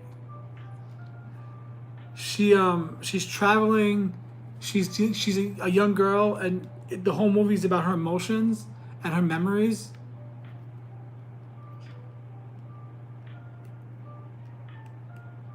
I don't want to IMDb it. I'm gonna remember it. What's the movie with sadness in it? Inside Out. Yes. The scene in Inside Out where they're constructing and they're orchestrating her dream like it's on a set of a movie. Maybe that's what it is. Maybe we do actually create our dreams too. I thought about that movie today. The little character, remember the little imaginary friend? He sacrifices his life for her, meaning she's going to forget the imaginary friend ever existed. And if she forgets him, then he doesn't exist. And he fades away. Bill Bong, he helped her get to where she needed to go. Yeah, so maybe that's what it's like. Maybe we're like planning our dreams, like we're writing our dreams out. It's like tonight, oh yeah, like our bodies go to sleep, our consciousness leaves wherever. And then we get to decide what do we want to give our human person to dream about. And that night, Joey, was like, no, I don't want to dream about a zombie. No, because there were three of them coming at me. I didn't have a weapon, and I didn't know what I was going to do. And I was like, no, I don't want to deal with this. I can't deal with this right now. Take me out of this dream. I don't want to do it right now. I don't feel like running. Oh yeah, I remember that movie. I've had a lot of dreams. I'm in my old neighborhood where I grew up. And I'm trying to get to school or work or something. I lived in that neighborhood from 0 to 10. But as I'm trying to walk back to that house, my legs are like cement. And it's taking me forever to get to that house. I do have a lot of dreams about that neighborhood, about that house. Dreams that I'm like traveling around the neighborhood and it's nighttime. What if I really am traveling around the neighborhood at nighttime? Like, what if my consciousness is really floating around that neighborhood at nighttime? And I'm like going through people's yards and everything, driving around. Crazy. Hey there, how are you?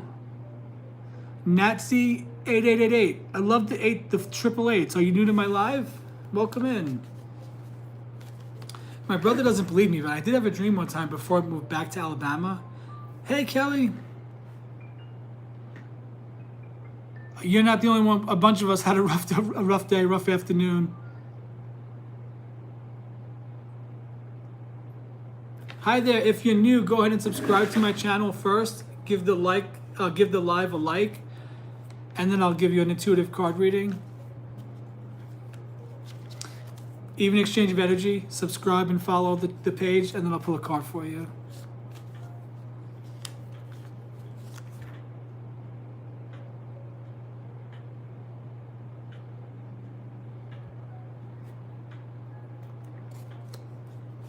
What's your name? Where are you from? Is it Natalie? I'm assuming that Natsy might be a nickname for Natalie. What happened?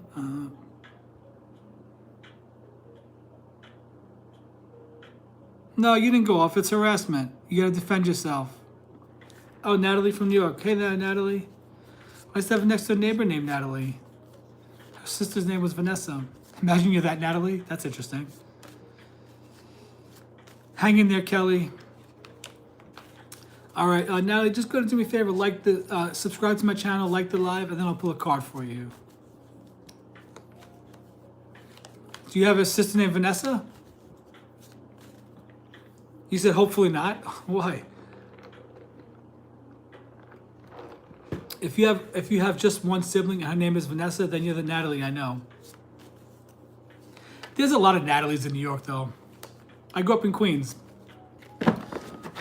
Vanessa is my next door neighbor. Oh, okay, yeah, named after Natalie Wood. How old are you? I usually ask people for people's ages and zodiac sign when I pull a card for you. How old are you, Natalie? And what does that mean? Gang stalked? 37. Oh, really? Oh, you're a Capricorn? Yeah, my ex was a Capricorn. You know what card you have in the tarot, right? Your card is the Devil card.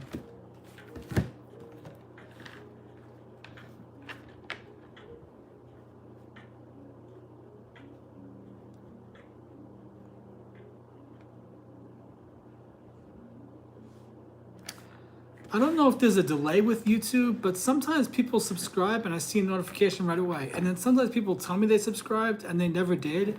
I hate to be a jerk, but I just, it helps me grow the channel to subscribe. And some people lie about it, which I think is weird. They get the reading and then they hop off the chat. All right, you can't subscribe?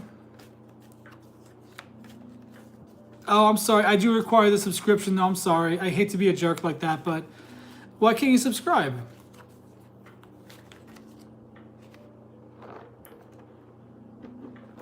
Sorry, I do require that you subscribe before I give you the reading for free.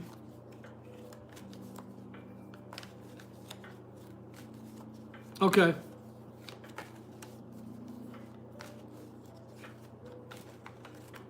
I mean, that's fair, right?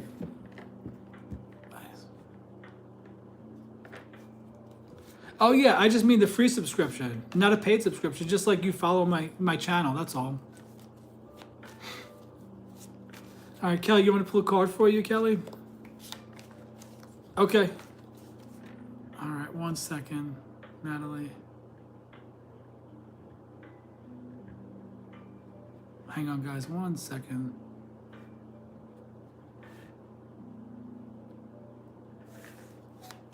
Okay. Oh, did you think I meant a paid subscription? No, I just meant like just the general, subscribe to the channel.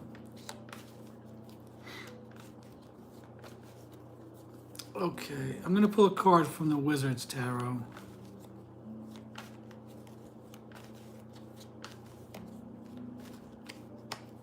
Thank you for that. No, I'll do the traditional tarot. Give me just a second. Let me just shuffle these cards some.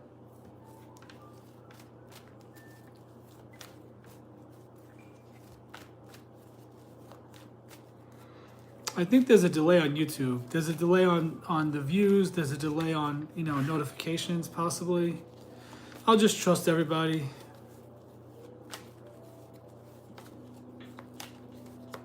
But the faster I get to 500, the faster I do my next giveaway.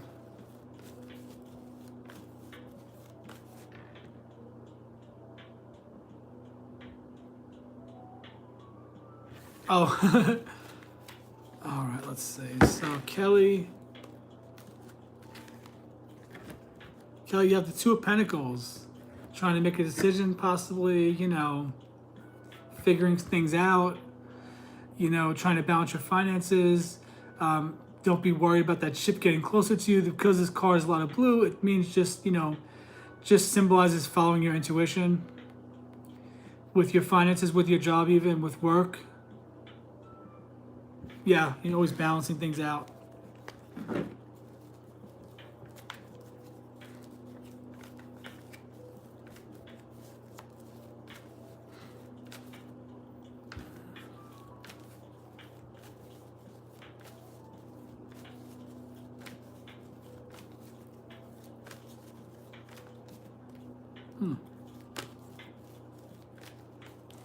Okay, give me just a second.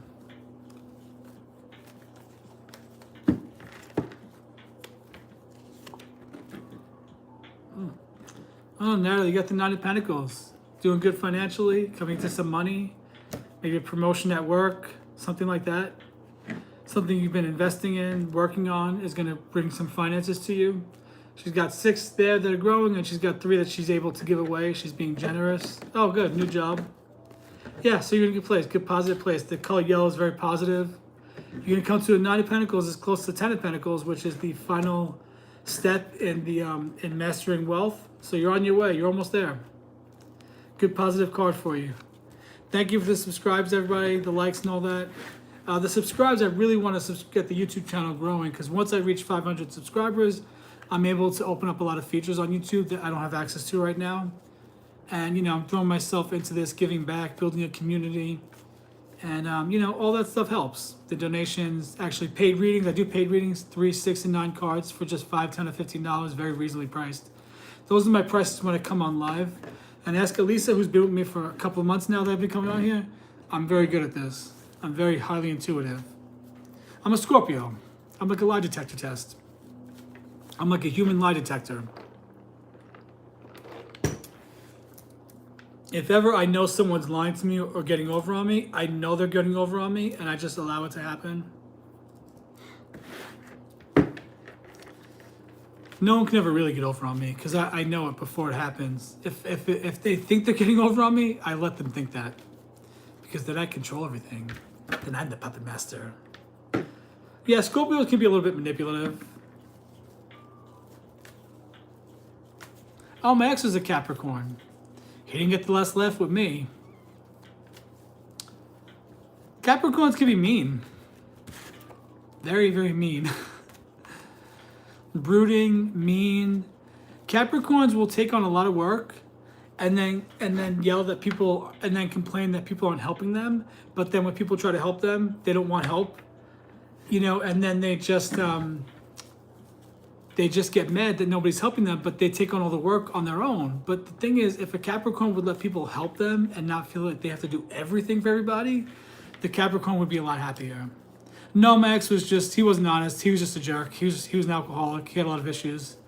He wasn't just being honest. He was just a bad person to be around. I forgive him. It was a past life connection. Whatever. Yeah, you gotta let that go. We gotta let that go. We're all one. We need each other. Every sign has its strengths. Every sign has its weaknesses. The Capricorn can't be the lone wolf. They can't. You have to let people in. You have to let people do things. You have to trust. Or else you're gonna be miserable. But Capricorns are earth energy, and Capricorns make the world go round. They do the grunt work. They're the hard workers in the zodiac. Capricorns, you must have Leo in your chart. You're very confident. You must have some Leo in your chart.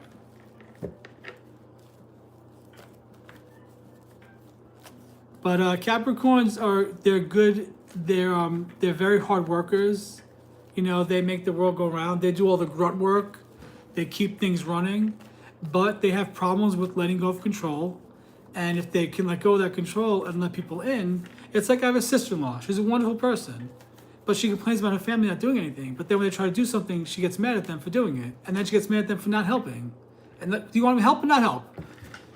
She just wants to be in control, actually. She just wants to control everything.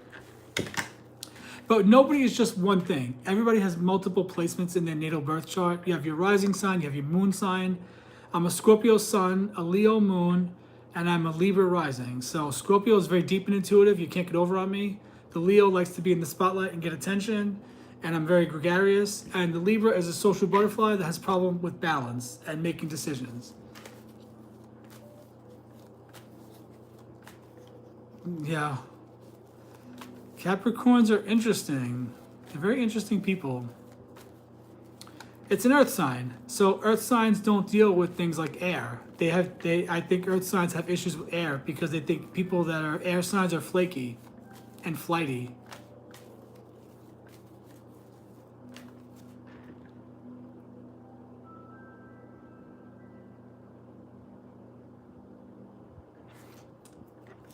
You can't stand Geminis? Oh, interesting. The sister-in-law that is a Capricorn, the ex-sister-in-law that's a Capricorn, was actually the one that was with my brother, who's a Gemini, and they have 2 daughters together, a Leo and an Aries. Yeah, I could tell you're from New York. By the way you're talking, Natalie, I could definitely tell you're from New York. Are you from the city or from upstate? Probably from the city, if I were to guess. My dad was an Aquarius. He was a weirdo. I have like 3 Virgo placements. I don't have many Scorpio placements. I think it's Virgo and there's something else. Maybe Virgo and possibly...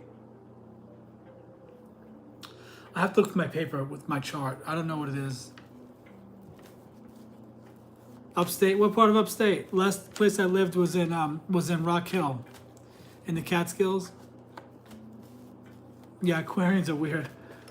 Where's my paper that had my chart written out?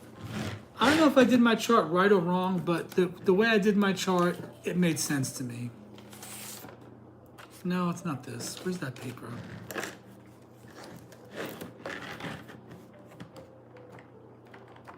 Oh no, it's in this book. I highly recommend this book, everyone. Deborah Silverman, I Don't Believe in Astrology. It's all about astrology. And right now the chapter I'm reading is actually the Gemini chapter. So when I did my chart, I have Scorpio Sun, Leo Moon. Oh, 3 Sagittarius. Ugh, that annoys me. Mercury in Sagittarius, Venus in Sagittarius, Mars in Leo, Jupiter in Virgo, Saturn in Virgo, Uranus in Scorpio, don't know what that means. Neptune in Sagittarius, Pluto is in Libra, Chiron is in Taurus, North Node is in Virgo. Ugh, hate that one. Rising sign Libra, and my midheaven is in Cancer.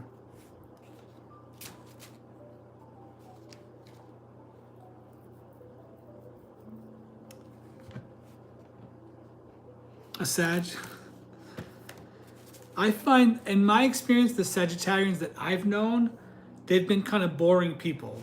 But they say Sagittarians are fire energy and that they love to have fun, but the ones I've known have been a little bit boring. I don't know, that's just my experience. But that could also be, that could be the other placements in their signs. Does anybody know what it means for Uranus to be in Scorpio in the 2nd house? See, I did this on my own, and then somebody did a chart for me, but he used a whole different way of doing the chart, so everything was different. It was off by like 1.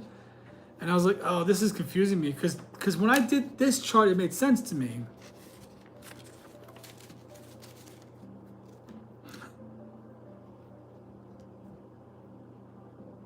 You're welcome. You're welcome, Natalie. Thanks for coming and hanging out. It was nice connecting with you. I'll be on here for a little bit longer, at least 30 more minutes, if anybody wants to keep chatting and hanging out.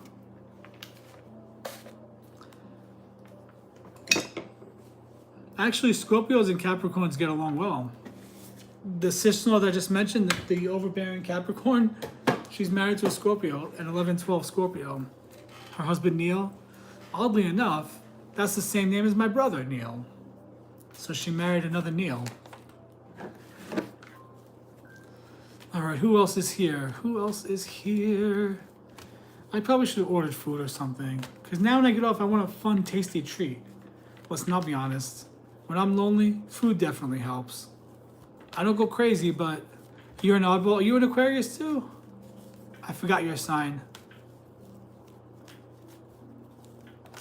Yeah, they say Capricorns and Scorpios are 2 halves of the same heart.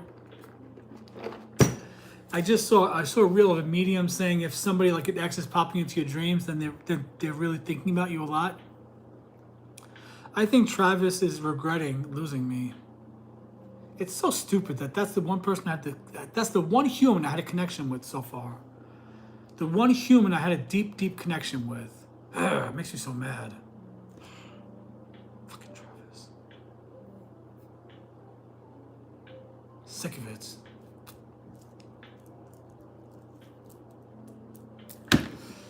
Oh, man. Anybody else enjoy junk food or enjoy food when they're lonely? Just me? I can't be the only one that goes to food.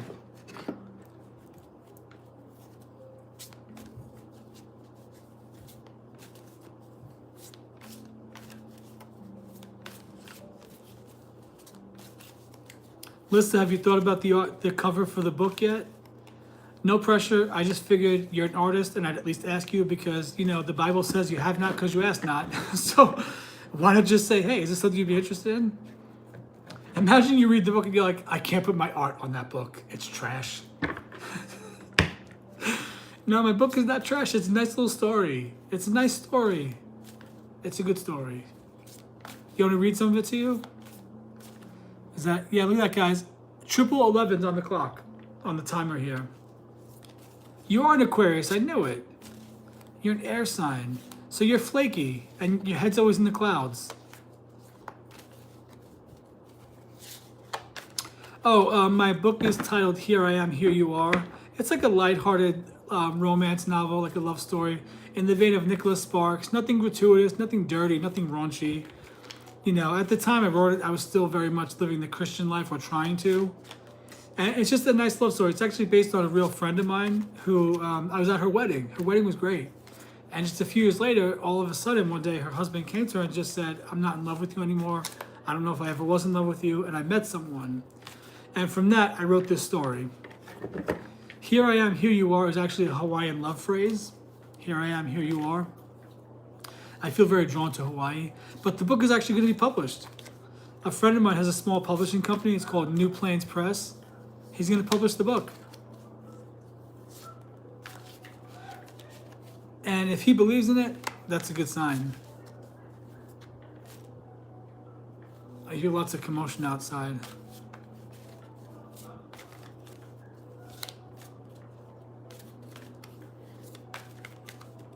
Guys, it's almost October. The Magician's Circle launches next week. Oh shit, I better get on the ball with that stuff. I'm so excited about my little Magician's Club, my little tarot club. Okay, let's get some oracle cards here. Who else is here with us? Elisa, Alyssa, and who else?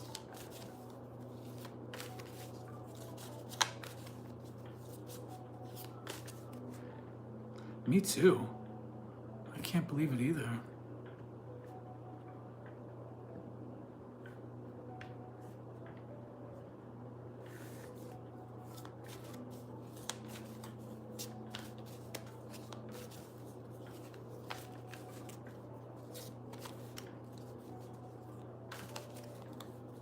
It did. It really did. Every day is flying by. Do you guys like that logo? I like that new logo I came up with. I'm going to put that on t-shirts. And then I could turn them into muscle shirts. I like it. A cool logo. All right. Deception.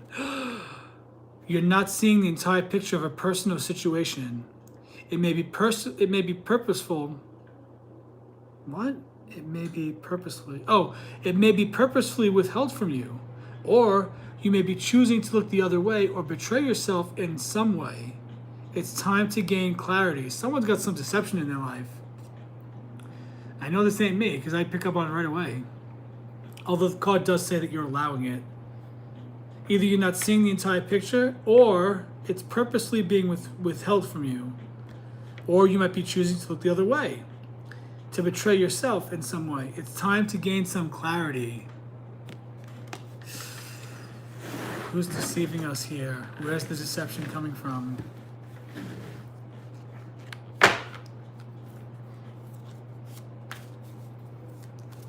How exciting. I'm almost at 200 subscribers on YouTube.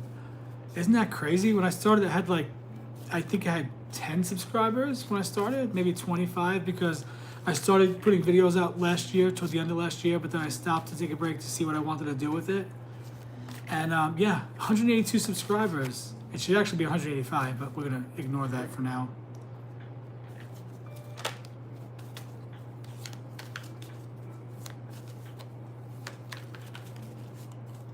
Once I get to 500, I want to do a fun giveaway. I still want to give away this deck of Oracle cards, and I want to try to give it away before Halloween because it's horror themed. And then I'm also going to give away a free personal reading with me. A 30 to 45 minute one-on-one reading, ask any questions you want. That's a good giveaway. Once I reach 500. I hate this deck of cards though. I don't hate it, I bought it and I like, it's based on movies. So like Children of the Corn, right? That's clearly Children of the Corn. We know that. So if I try to find the meaning of this card, I'm going to read it to you, and you're going to go, okay, what does that mean? Where's the corn children? Where the fuck are? Oh, it's alphabetized. That's right.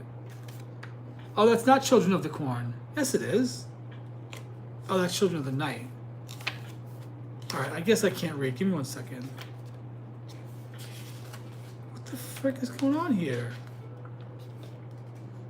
Oh, it's the word harvest. GH.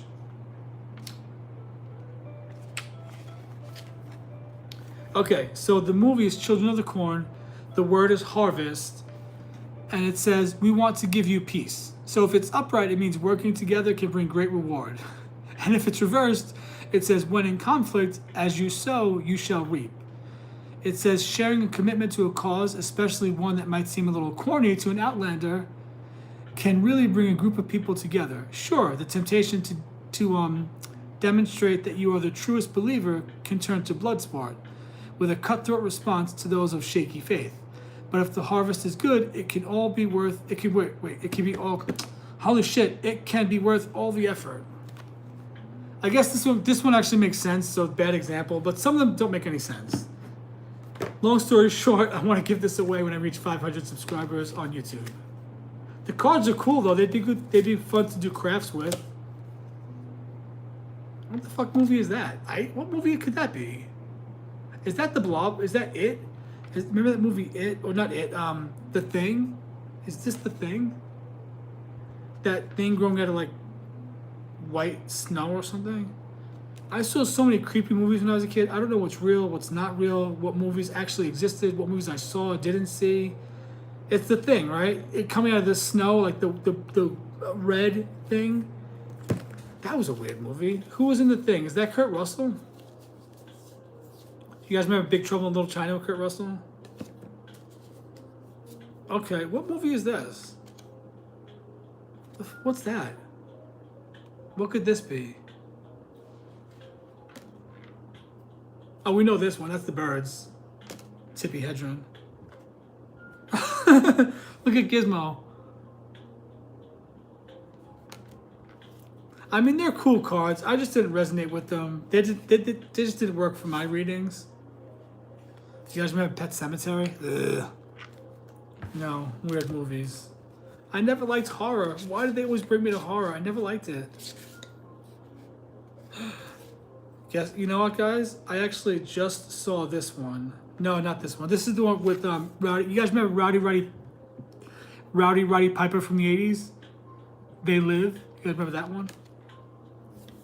No, the one I just saw recently, within the past 5 years that I'd never seen before, was the original Invasion of the Body Snatchers with Donald Sutherland and a very young Jeff Goldblum.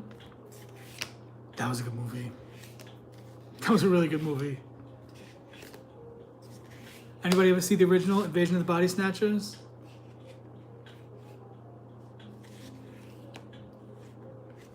This is actually, I don't like horror, but there's one horror movie I love. And you'll know right away. I don't have to show you the card. I just have to say one word or one phrase. Go to the light. Go to the light, Carol Ann. Go to the lights. And then she's like, don't go to the lights. All right, let's talk about that movie Poltergeist. Okay, let's talk about the movie, because there was some spiritual concepts in that movie. Although, yeah, it's creepy and scary and sad. But let's talk about the acting in that movie, because I love movies. I used to write screenplays. When Jo Beth Williams is on the staircase and the gust of wind comes through and she feels Carol Ann go through her, I mean, the acting in that movie, Craig T. Nelson was looking pretty sexy in that movie, okay? Craig T. was looking really good in that movie. That movie was incredible. That was a really great movie. Just the raw emotions. And then poor Jo Beth Williams, the actress that played the mom, I don't think she knew at the time, but, in the pool, those are real skeletons. Those are skeletons of real people. And they filmed that. I think that took 3 days to film. That scene when she's in the mud and the pool. And, yeah. Those are real skeletons. Who else is here with us? Do you want me to pull a card for you, whoever's here with us? You know what? I've never seen Flatliners. Do you ever remember me saying that I have a list of movies I'm going to get to eventually, and some of them are really old? Flatliners is one of my movies. Eventually I'm going to get to it. It's taken me 30 years, but eventually I will get to Flatliners. How about this? Does anybody remember The Seventh Seal with Demi Moore? Do you remember that one? The Seventh Seal? I remember my family watching that, and my dad was engrossed. Like, they loved The Seventh Seal. Do you remember that movie? How come that movie doesn't come back? That seems like it's pretty relevant right now. With everything with the world? Are we living through the Seventh Seal right now? Imagine we are. What does that mean? Oh, my other glasses broke, Elisa. I was cleaning them and the handle just snapped right off. And these glasses kind of hurt my nose a little bit.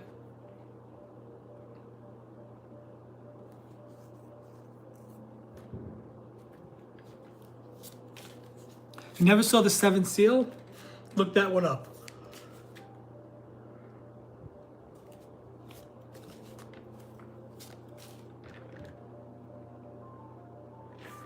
Do you remember the TV show with the guy with Down syndrome, Life Goes On? He played the character Corky.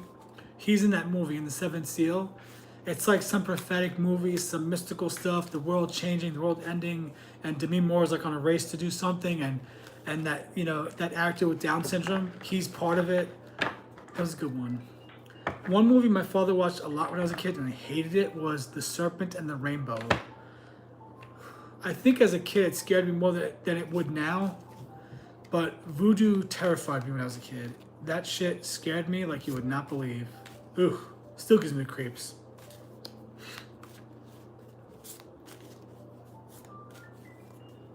The Serpent and the Rainbow. She's putting makeup on in one scene, this woman. She's putting foundation on, and all of a sudden, worms and bugs start coming out of her cheek. Ooh, I don't do this. The Serpent and the Rainbow, it scared me so much when I was a kid. It's so creepy, so eerie. What happened was my father was watching all this shit, but they never they thought the kids weren't paying attention.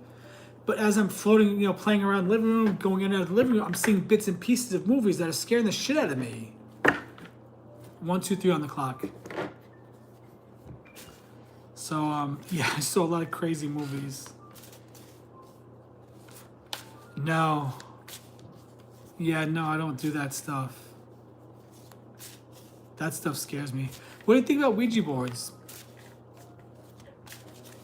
What do you think about Ouija boards? Things like that. I used to be very creeped out about Ouija boards as well. You love them, so those are not considered evil. I used to think that those are pretty evil and scary.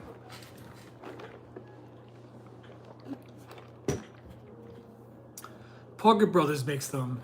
The same company that still produces the Monopoly games.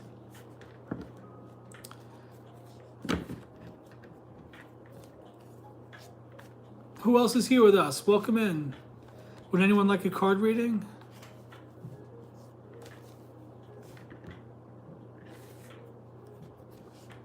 The spirits, but I'm not afraid of spirits though. I don't fear those things. They really can't hurt us. They're just energy. They're just consciousness. But the whole stigma of Ouija boards and the devil, what Hollywood portrays, that it's evil, it opens up a doorway, a demon's gonna possess you. I saw somebody actually on Instagram. She's got a big following, and she says she's an evidential medium. Everybody throws the word evidential in there like it really means something. Now, bad ones, what do you mean, like bad souls? Because I don't think any souls are bad outside of this planet. Do you mean like negative energy on Earth, possibly? I'm still trying to figure all this stuff out. I just, I don't know.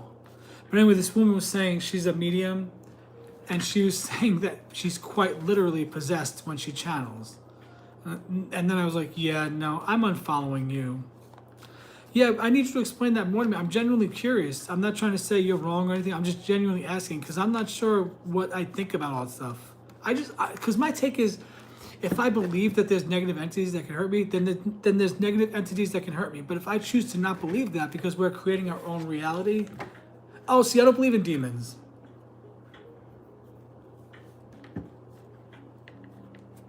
I used to be in such fear of that shit from the church and growing up and everything.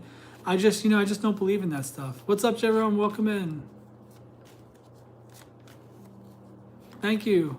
Yeah, so I just got to a place where I started thinking and believing that if we're creating our own destiny at all times, right? We're creating the world we live in.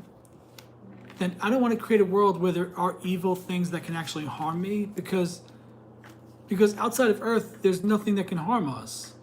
Just the construct of Earth where there's things that we could be afraid of. And I've lived in so much fear in my life. I just got to a point where I just said, you know what? I'm just going to believe that nothing can hurt me. And that's it. Unless I believe it, then it can hurt me. Then it can harm me.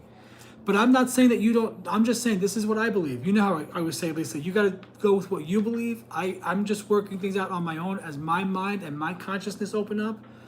I just can't grasp. If you're telling me that outside of this planet, everything is, love and peace and joy and harmony and oneness, then I can't believe that, that there is something truly evil that can't hurt me.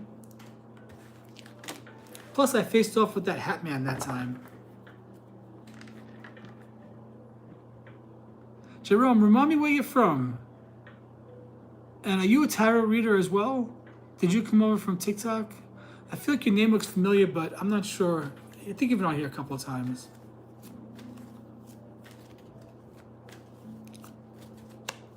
I do find this stuff interesting. I like talking about it. And again, I'm not telling anybody what to believe. I'm just sharing what I think, what makes sense for me, that helps me to live my life. Because I've been in fear for so much of my life, I'm just tired of being afraid of everything. And so I just stepped into confidence and said, no, I'm not going to be afraid of things that, that aren't here. They can't hurt me.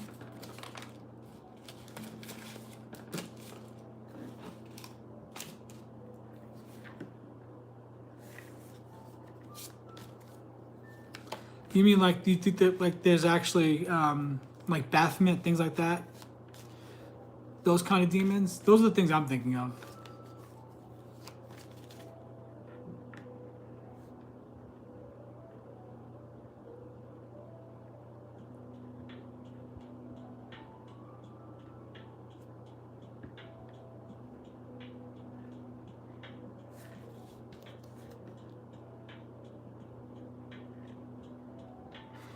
A wide range of entities. Yeah, I mean, some people think that there's some galactic beings, some souls that are inhabiting some alien type being that has caused harm and mischief on Earth. I don't even know about that. I don't know. That to me sounds a little wacky and a little like sci-fi, like you're trying to live in a sci-fi movie. The honest truth is nobody really knows what's actually going on outside this planet.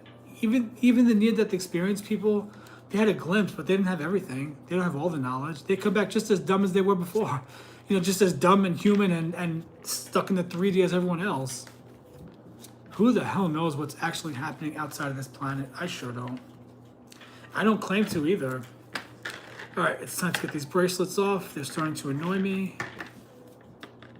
I love jewelry, but I hate wearing it because it makes me uncomfortable. This doesn't though. I like this. Like there's people, Lisa, that could say, like this necklace I found because it was something that was that some old lady owned, some senior citizen that was friends with my mom owned, and who knows where it came from, and you should cleanse it. And I'm like, I don't know, it's a necklace. It's a silver necklace. I don't gotta cleanse it. There's no evil energy attached to a necklace. Like, what I mean is that kind of stuff, like those kind of beliefs. I just don't give it to that stuff because I just think that that's a little, that's like too much for me.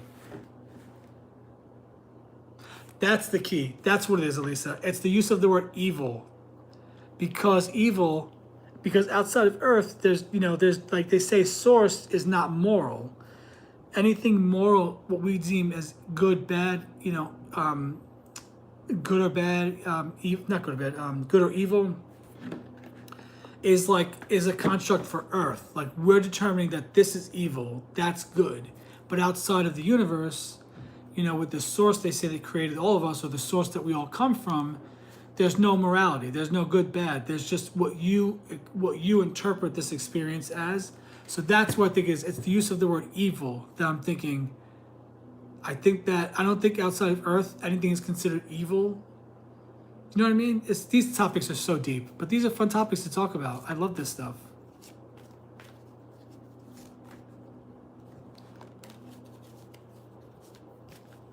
We would say on Earth that it's evil to harm a child, of course. Oh, the Lovers. Someone got the Lovers card. I need everybody to help me manifest a trip back to New York. Yeah, we really should. It would be fun to chat.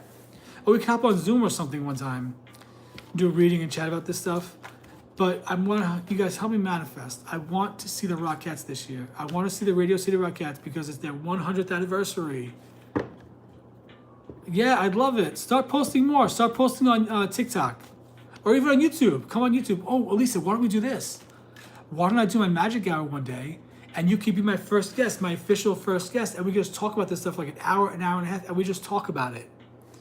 Because, we're not going to debate. We're not going to fight about this stuff. We're just sharing our thoughts, our opinions, and we're listening to each other.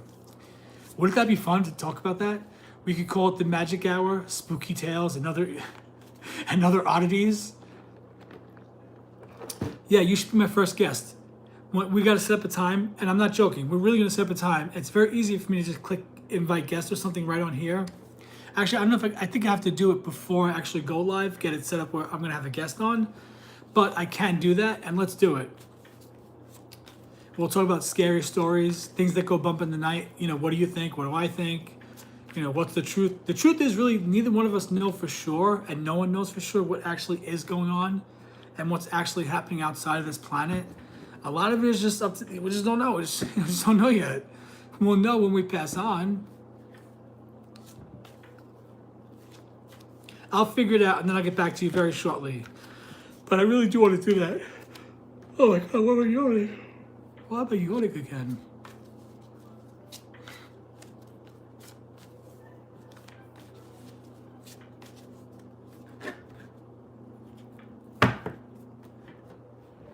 I'll walk you through it. It's going to be fun.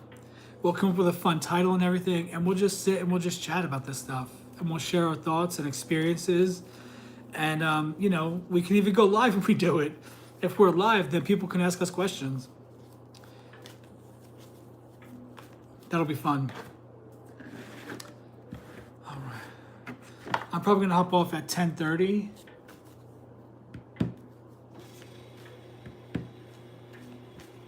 Okay.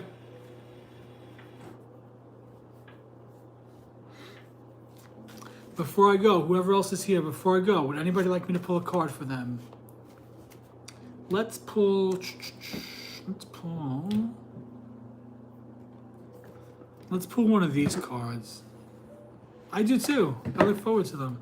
Let's pull one of these cards. Did I ever get Kate her card reading? Oh, Kate, I'm sorry if I forgot you, my friend. Did I ever pull a card for Kate? Elisa, do you remember? I think I did. I don't know.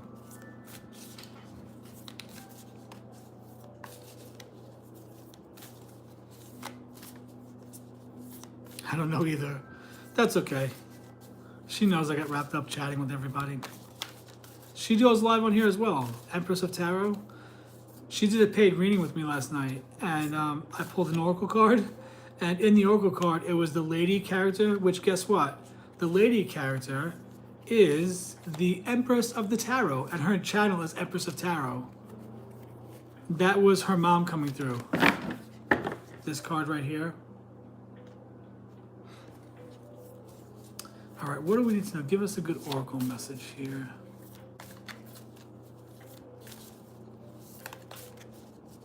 No, it wasn't your fault. It was my fault.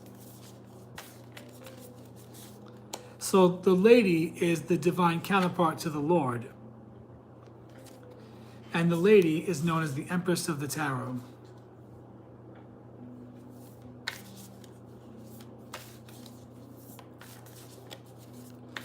Okay, top, middle, or bottom? I'm thinking about food right now. What am I going to eat?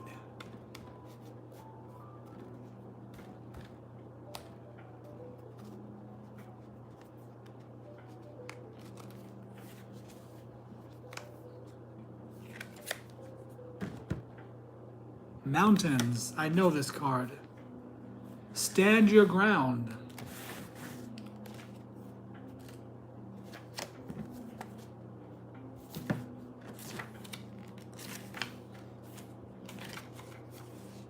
Hang on, let's see. Oh, there it is. Mountains. Mountains, stand your ground. The message says, hold firm to what you believe in or are focusing on, because it is absolutely right. Know that heaven and earth are supporting you. Mountains are strong and wise. They are rooted deep in the earth and reach high into the sky. They have been where they are for thousands of years. They have been home to animals. They have been climbed by humans, and they have seen seasons come and go. No matter what has happened to them, they have remained strong, immovable, and unshakable, and so they offer the spiritual energies of strength and resilience. Mountain energy is powerful because it's firmly rooted in the Great Mother and reaches high to the Great Father. If you're feeling challenged or pressured at this time, know that your spirit is more powerful than you think. You are resilient and grounded, and the energy and air of the mountains is giving you the unshakable strength to be who you are. Take time to root yourself deeply in the energy of the earth before welcoming in the energies of heaven. If you're not sure what you need to do next, the mountain card invites you to stay exactly where you are, talk things over with those around you, and know that change will come to you. You will be whole and well at the end of this current situation, and it will not stand in the way of your future growth and expansion. Mountain, stand firm. Don't give up. All right, I'm gonna hop off here, everybody. Feed the cats. I'm gonna eat something, watch a show, laugh, have fun. Coming on here definitely turned things around. I feel a lot better. Thank you for your pure positive energy. Even though we started out with a little bit of a heated debate, I truly was not offended. Even if Rabia would have said, but it's wrong to be gay, I would have been like, okay. Like, I wouldn't have been offended. You know, people come from different cultural backgrounds. And she was just asking, I think Rabia was asking, what about children? Because I think in Pakistan, a big part of their culture is procreation. Am I right? They have children. And so if you grow up in a certain culture, you know, first of all, Lisa, I have siblings that think I'm going to hell because I'm gay. So come on now. I'm not going to be offended with somebody that comes on my live. But then there was just some miscommunications. And I said, wait, guys, I'm sorry. I may have brought the negative energy because I was in a little bit of a bad mood. Let's backtrack. No one's mad at anybody. We're all good. No one's offended. I'm not offended. I'm an American. I believe people can believe whatever they want. If people want to think that it's wrong to be gay, have at it. I don't care. Because I can't force them to believe like me, and they can't force me to believe like them. You know, so I don't care. I believe that people are allowed to believe whatever they want to believe. Like I said, I have a sibling that thinks I'm going to hell because I'm gay. And he's my own brother. so I'm not going to be offended that somebody thinks it's wrong to be gay. Plus, it keeps the conversation interesting.